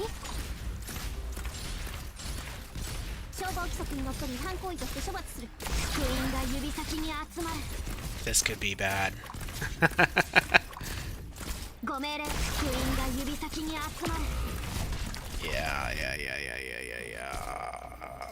Shit. そうかだよ弓を引いて狙いを定めて No, it's collapsing. 貫くご命令ゲームには3つの選択が敵には3種の苦難があります狙って Jesus Christ. This is probably where it ends. And I could be activating skills, but it doesn't matter. 受け取ってください 貫く Liskarm has the defense. ここに Lapland collapsed. もう足だけは速いんだから Oh shit! No, I don't need to do this yet. Oh man, that was kind of a waste. I guess I can increase the limit still. But I don't know why I was thinking I needed to do all of that.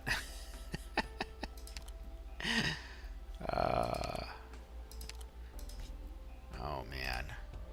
Well, now if I repeat that, I'll get some Arundum.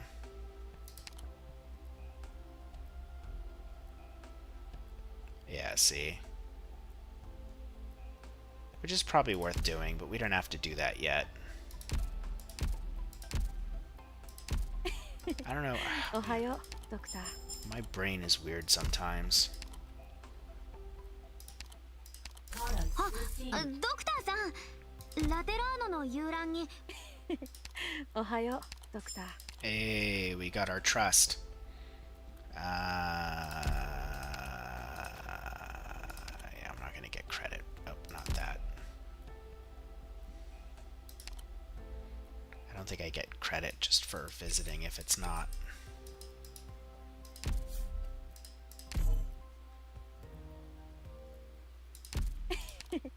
Oh, I do. Ohayo, Doctor. Huh.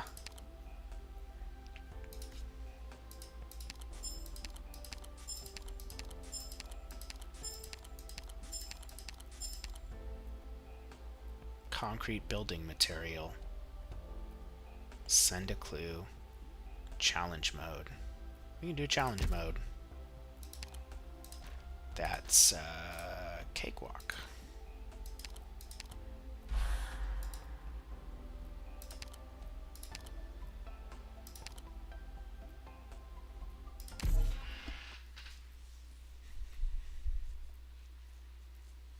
Soin, 出発前に装備品のチェックを。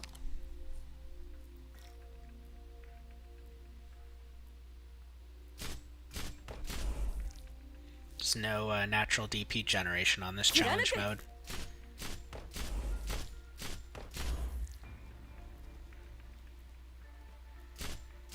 It's actually a tiny bit scary because I'm relying on Fang, 貫く。 even if these guys are 戦ってる時 weak. は眠らない方が But we should be good now. 奴らの I 魂 can が rely 見え on るぞ。 Cruz. すぐ私に刈り取られる運命だけどな。正確か There we つ go. 合理的な作戦プラン Challenge があれ mode ば completed. 私たちのような新米でもこんな戦いに勝つことがで Ohayo, Doctor.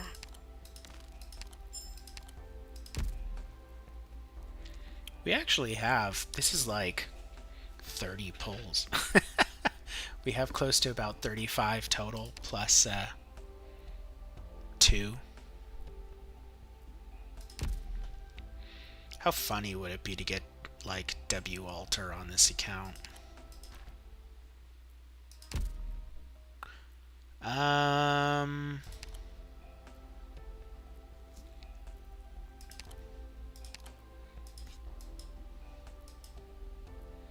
It doesn't make sense to farm for that yet. Did I have something for levels? I don't even remember. Yeah, oh, yes I do.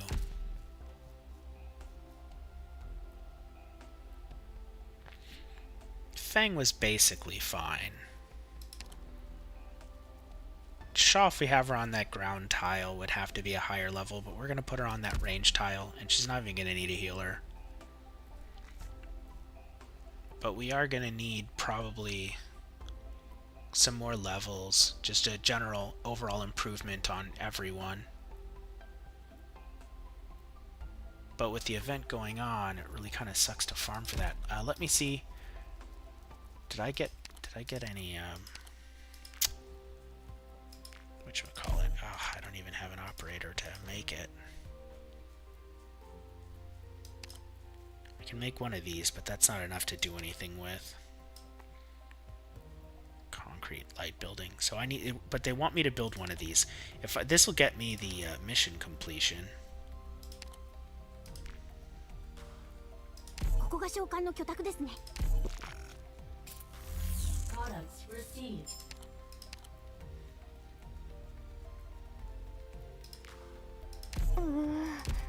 まだ服に薬草の匂いが残ってる気がします。Who's the most valuable? Building's probably more valuable ここが right 召喚 now. の居宅ですね。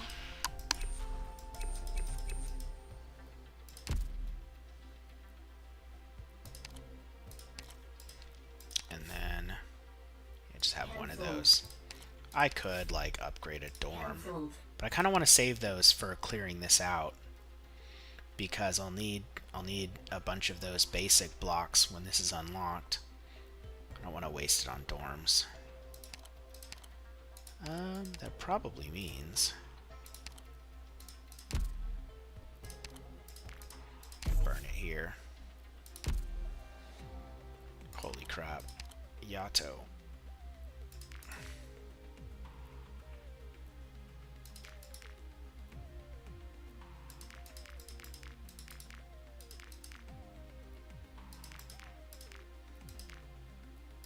Yeah.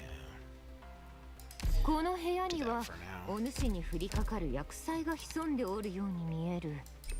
わらわが力になってやってもよいぞ。 Man. おはよう、ドクター。 Clue. Can I send a clue? I think I can send a clue. I think I have some extras. Threes are pretty common.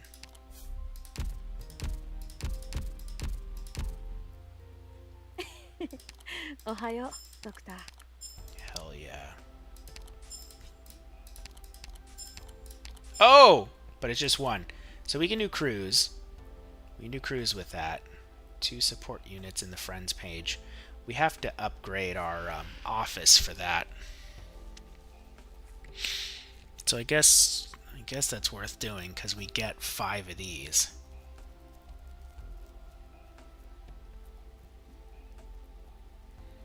Level 2 power plant. 2 level 2s. Okay. Frontline battle record. That might be the next tier up. I might need to upgrade my other factories for that. Total ambience reaches 3,000. Oh my god, we're not... We have no furniture. All the members of 3 factions. Ooh, that's gonna be relying on gacha. To a certain degree, you know, this is like you get it eventually because not all factions are that big, but that's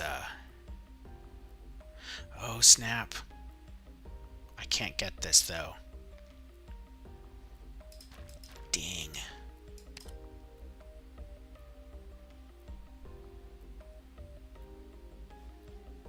I don't have enough.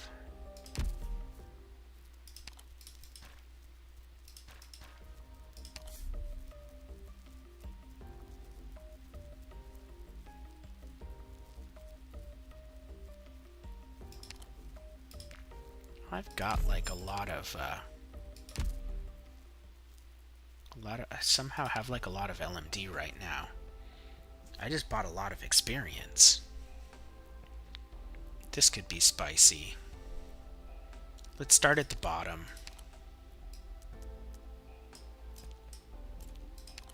Thank you.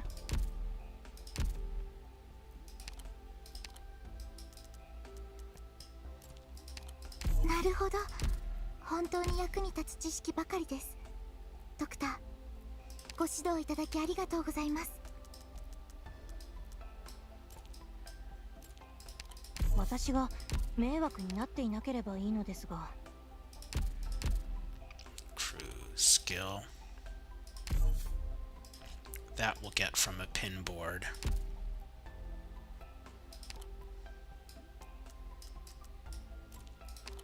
ありがとう。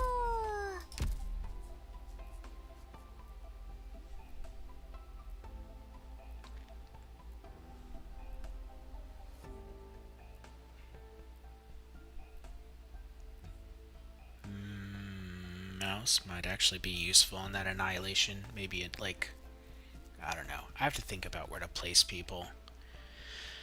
Oh man.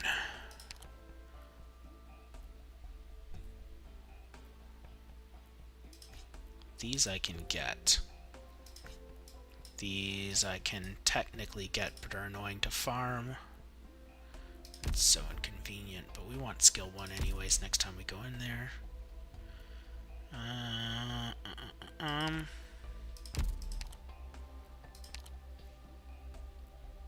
Oh, that's actually... I think that's easy, right? We need 3 of them.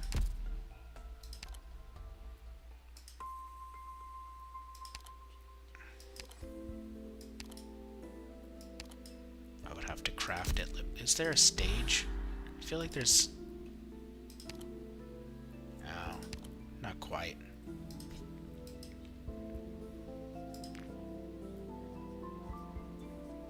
Sugar. Let me see how much of these I have. 17, 21, 15, 11. We'll do this because, for now, burn the rest of our sanity on it. みんなくれぐれも安全にね。承知しております。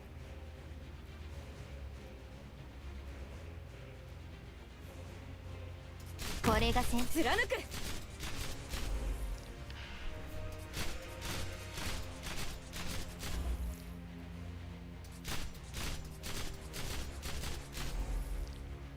貫く。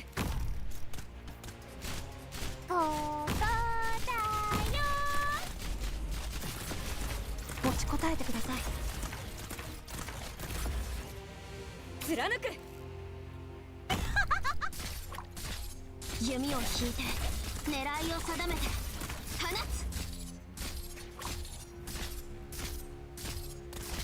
つ。貫く。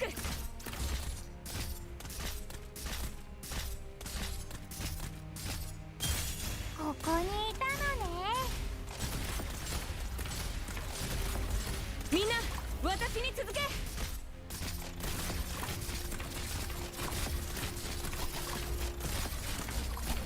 弦には3つの選択が、敵には3。クリア。貫く。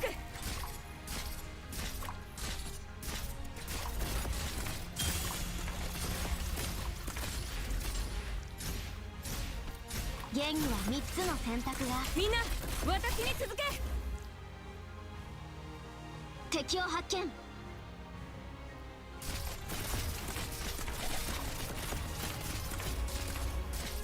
貫く。弓を引いて狙いを定めて放つ。クリア。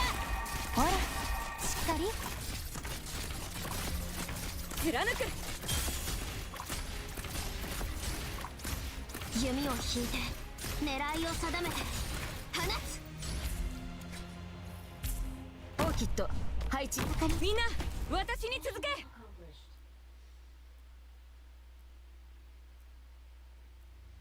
総員出発前に装備品のチェックを。承知しております。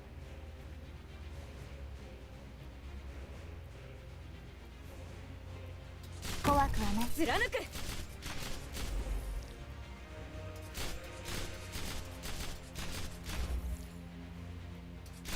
What does this button do? Ah, it's a link. みんな私に続け。ここだよ。持ちこたえてください。貫く。弓を引いて狙いを定めて放つ。貫く。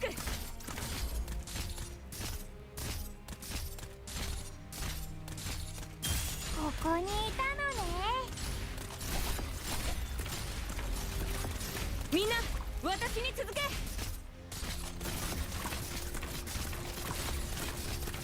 弓を引いて狙いを定めて放つ。あなたのお薬です。受け取ってください。 So does their health drain just from walking through the chain and then it's like somewhat permanent? Because they're taking ticks when they're not in the 弦の chains. 振動を感じて。I was really shocked when I actually cleared the stage because I thought the guy here, I thought I wouldn't be able to kill him, but he was taking ticks still. 貫く。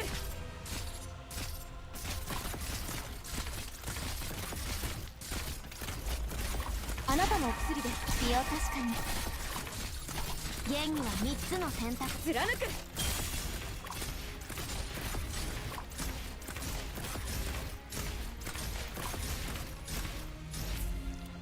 See, he's taking オ ticks. ーキッド配置。みんな私に続け。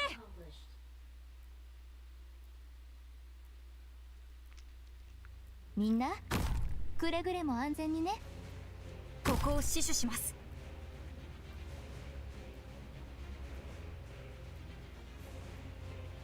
これが先貫く。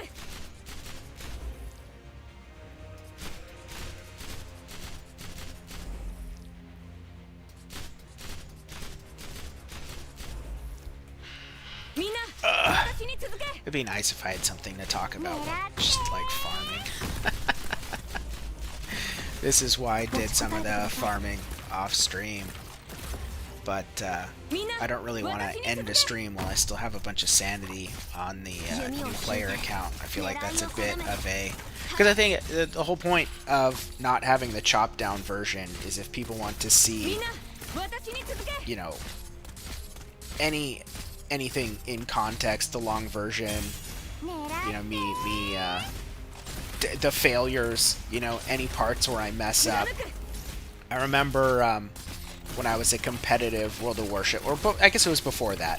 When I first started getting into World of Warships, way back when I was playing that game, I was exposed to community contributors. I actually started playing because of watching other people play it, and it was because of Star Citizen. A bunch of people that were in the Star Citizen community started playing World of Warships when that game released, and so I saw some of their videos.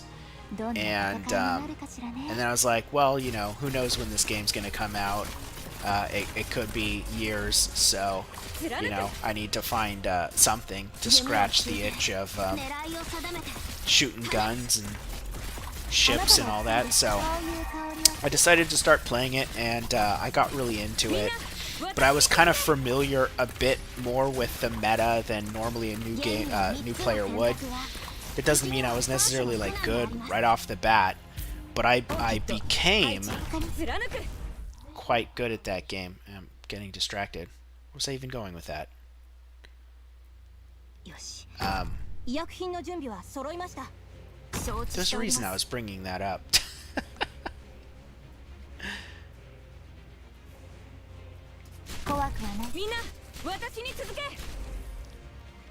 I can't even remember, man. I have no idea if I have any usable footage from today, to be honest. No, I do. That's not true. I did Skull Shatter today. At a bare minimum, that's definitely usable.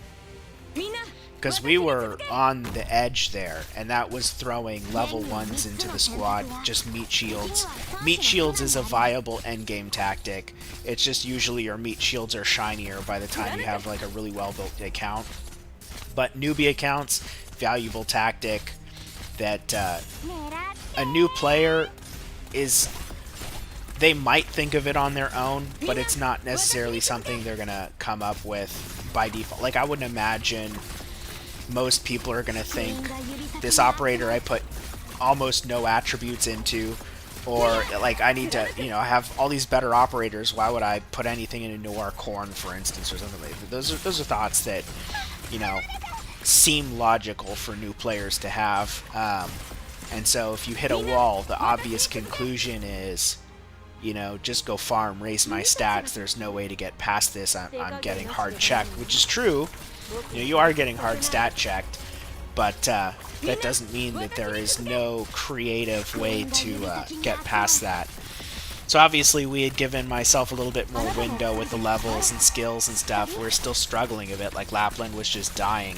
But having those defenders, having Spot there, even at level 1, you know, like once I had the DP, I didn't need Fang anymore, and so Spot taking that deployment spot to do the healing and also just be a block 3 just in case, that definitely made a difference, and then having the tank, the other tank that I could drop in for Liskarm.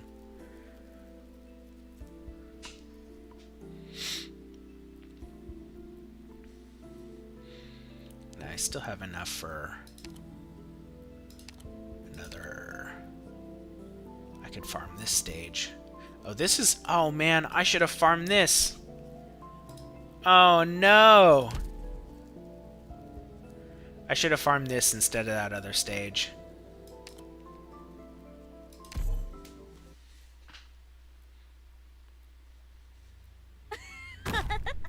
Shokun, 君らの顔なんて覚えてられないけど、まあ行こうか。みんな、私に続け。主の祝福があらんことを。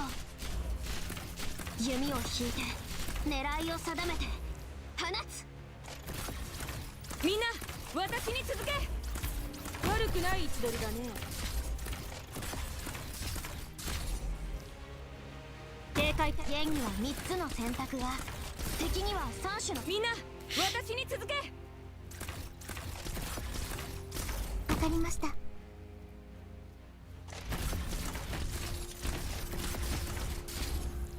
貫く。弦の振動を感じて。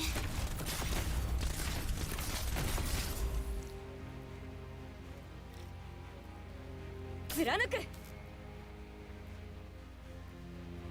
福音が指先に集まる。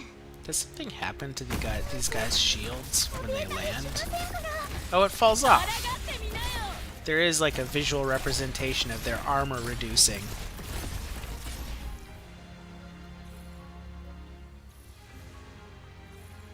弦には3つの選択が。みんな、私に続け。 It's also interesting that Lapland's silence doesn't remove their ability to do that, but maybe it's just because it's only a 1 second. I wonder if E2 Lapland would make them flightless. We didn't even get dirt though. Maybe I was good to oh, because it's uncommon. This has like all the tier 1s.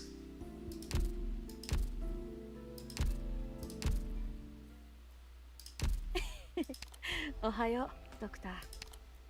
Resources received. Alright, is it? Ohayo, Doctor.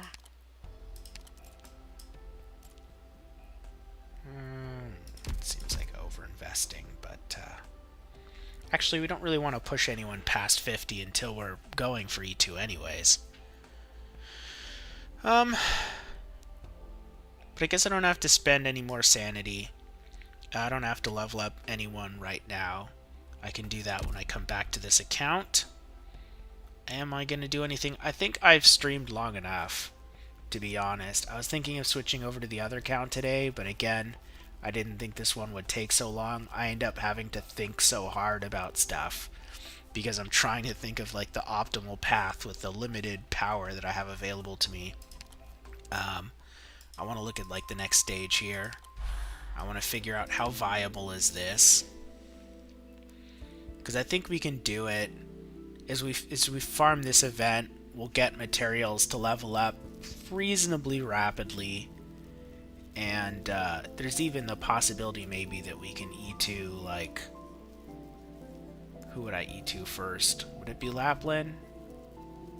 Lapland or Mouse, depending on the philosophy that I have at the time. But that would give us the E2 support, which would be tempting to use a bit too. But I think we can get past this. I really hope also that I can get better vanguards. I'm really struggling with using the vanguards that I have. I don't have any of those. And what did I need pinboard wise? This will get naturally. This I have to look at. This will get naturally. This requires gotcha. This is just a base upgrade. But I have to remember to do this one before something else, because this pays for itself for the most part.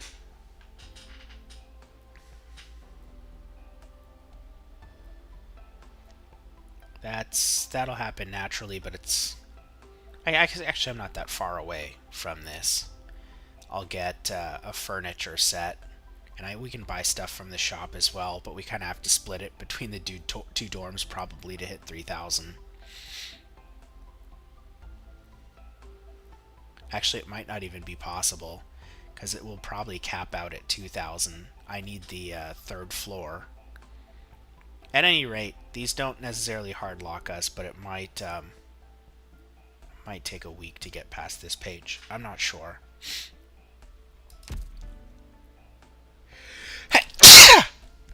Excuse me.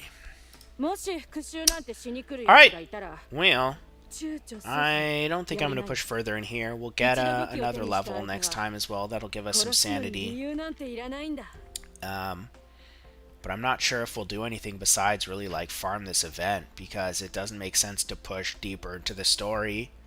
I can't really do too much with Annihilation. We'll do maybe one run, auto.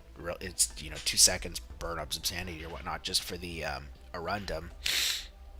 Because I do want to, I'm sure before we get to the terminal point of this account, where I try and find someone to give it away to, I expect to have enough Arundum to be another 10 pull, and I won't spend any. Well, I could be. What I could do is blow all of this on the Wizardel banner if I don't get her, so that whoever I give this account to has her. Maybe they'll care about that. Maybe that's worth doing. I don't know. But I won't build her because she's a 6-star and she'll be expensive, and I will have to do a weird kind of farming for the purpose of this account for that to kind of make sense. So what we really want is our Arketo to be E2, and the rest is probably going to be like a mixture of 5 and 4 stars. And depending on the 6-star, like if I got like a bagpipe or something, I'd probably make an exception for that. We would farm her up, But like a Wizardel, I probably won't invest in, because I don't think it's... I think I would have to go really out of my way to get the mats, and I also think that it's not very representative of the typical new player experience, so it wouldn't really make sense for me to, try and rush Wizardel to E2, whereas more realistically, it would make sense for me to get like a Myrtle, or even my Mouse, or Liskarm, or Lapland to E2, and then just borrow a strong operator. Because even like on my account, I got a Surtur pretty early, and I did not build her for a long time because I could just borrow one when I needed it, and I had all these other operators I had to build, and that was honestly the right move. So if I do spend the resources just to try and get a Wizardel, and I have to use like most of them to do it, most of what I would want would be everything else, all the other 5 stars and 4 stars and 3-star potentials. Like, that's really valuable to me right now, probably more so than a Wizardel.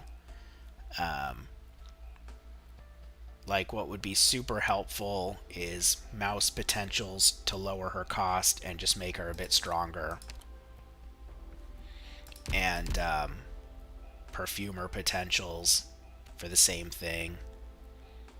Cruise we're good on. We just have to max her out and get one of these. We'll get that from the pin board. So Cruise, we're basically golden on Cruise. We need nothing for her.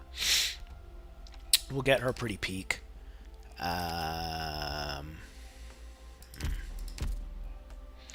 Well, maybe those mats will be in the next event. But like these 4 operators right here are definitely enough to where, properly invested, there's like no excuses. Because like even 4 stars are fine, but it's crazy to me because if you look at people that play 4-star knights, I don't have the core of that. Like, I have Kuora and Perfumer and Susuro, right, and Haze and Jay. I don't have May. I don't. Actually, she might enter that mix too. I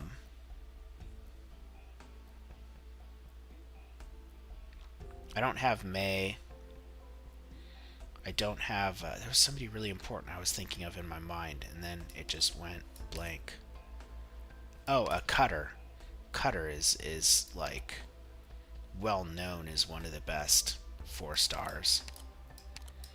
Don't have Cutter. Don't have Pinecone. Pinecone's another one of the best 4 stars. So I'm really missing like some key players in there. I don't have Myrtle. How could I forget Myrtle? There's a lot of key players. I don't have Vigna, another one of the best. It's like, it's weird how many of the best 4 stars I don't have. And how late I got some of these, like Haze and Meteor. And I still don't have Gravel, which blows my mind. I thought Gravel was guaranteed. I did not, like, I swear in my memory, in my original account, it was so easy to get Gravel. I got her so early that I thought she was a welfare. Like, I thought you got her from just completing a stage as a guaranteed fast redeploy. And here I am playing the game into chapter 4. That blows my mind. I am in chapter 4 and I don't have a Gravel. So hopefully I listen to this part of these videos when I chop this up, because there's some takeaways that I'm going to want to make a video of, like things I didn't expect as an endgame player, that only playing through one account one time didn't prepare me for. And I had heard other, like, guide makers talk about people telling them, you know, that them having to not make assumptions about what operators people have. And I always thought that that kind of meant pretty common, like 4 stars. But I mean, I even had the issue of like not having some of the 3 stars. I might have them all now, right? No, I don't have Midnight. So I don't even have all the 3 stars. That's wild. So it really is real, man. What people don't have, but like not having Gravel, that is crazy, because every guide maker doing low tier stuff ever, like Gravel is a staple. So you know, how do you, if you're missing a staple, like how do you even, like an experienced player, I'm sure they could come up with something, but it's definitely a challenge of being a guide maker, what operators people would even have. And man, if it isn't a takeaway that I'm in chapter 4 without a Gravel, like that's kind of crazy. Because I don't want to say that 5's endgame. I think chapter 5 is the first one that has Inferno stages though. So by the time you're in chapter 5, you're really in the meat and potatoes of the game. Like you could have a pretty leveled squad, and missteps will make you fail. Like, it won't, brute forcing won't necessarily just make it super easy mode unless you're way over the top, you know. Like, again, that's one of the things people really kind of brought up with Texas Alter, is that she is, you have a lot of ability to delete mistakes that you make with other things. But anyone with a new account right now is not gonna have that. And sure, in theory you could borrow her, but then you can't run autos and stuff like that. So I don't know, I definitely have to do a video on like lessons I've learned for like experienced players looking back. And yeah, I'm gonna get some food and sign out. Alright,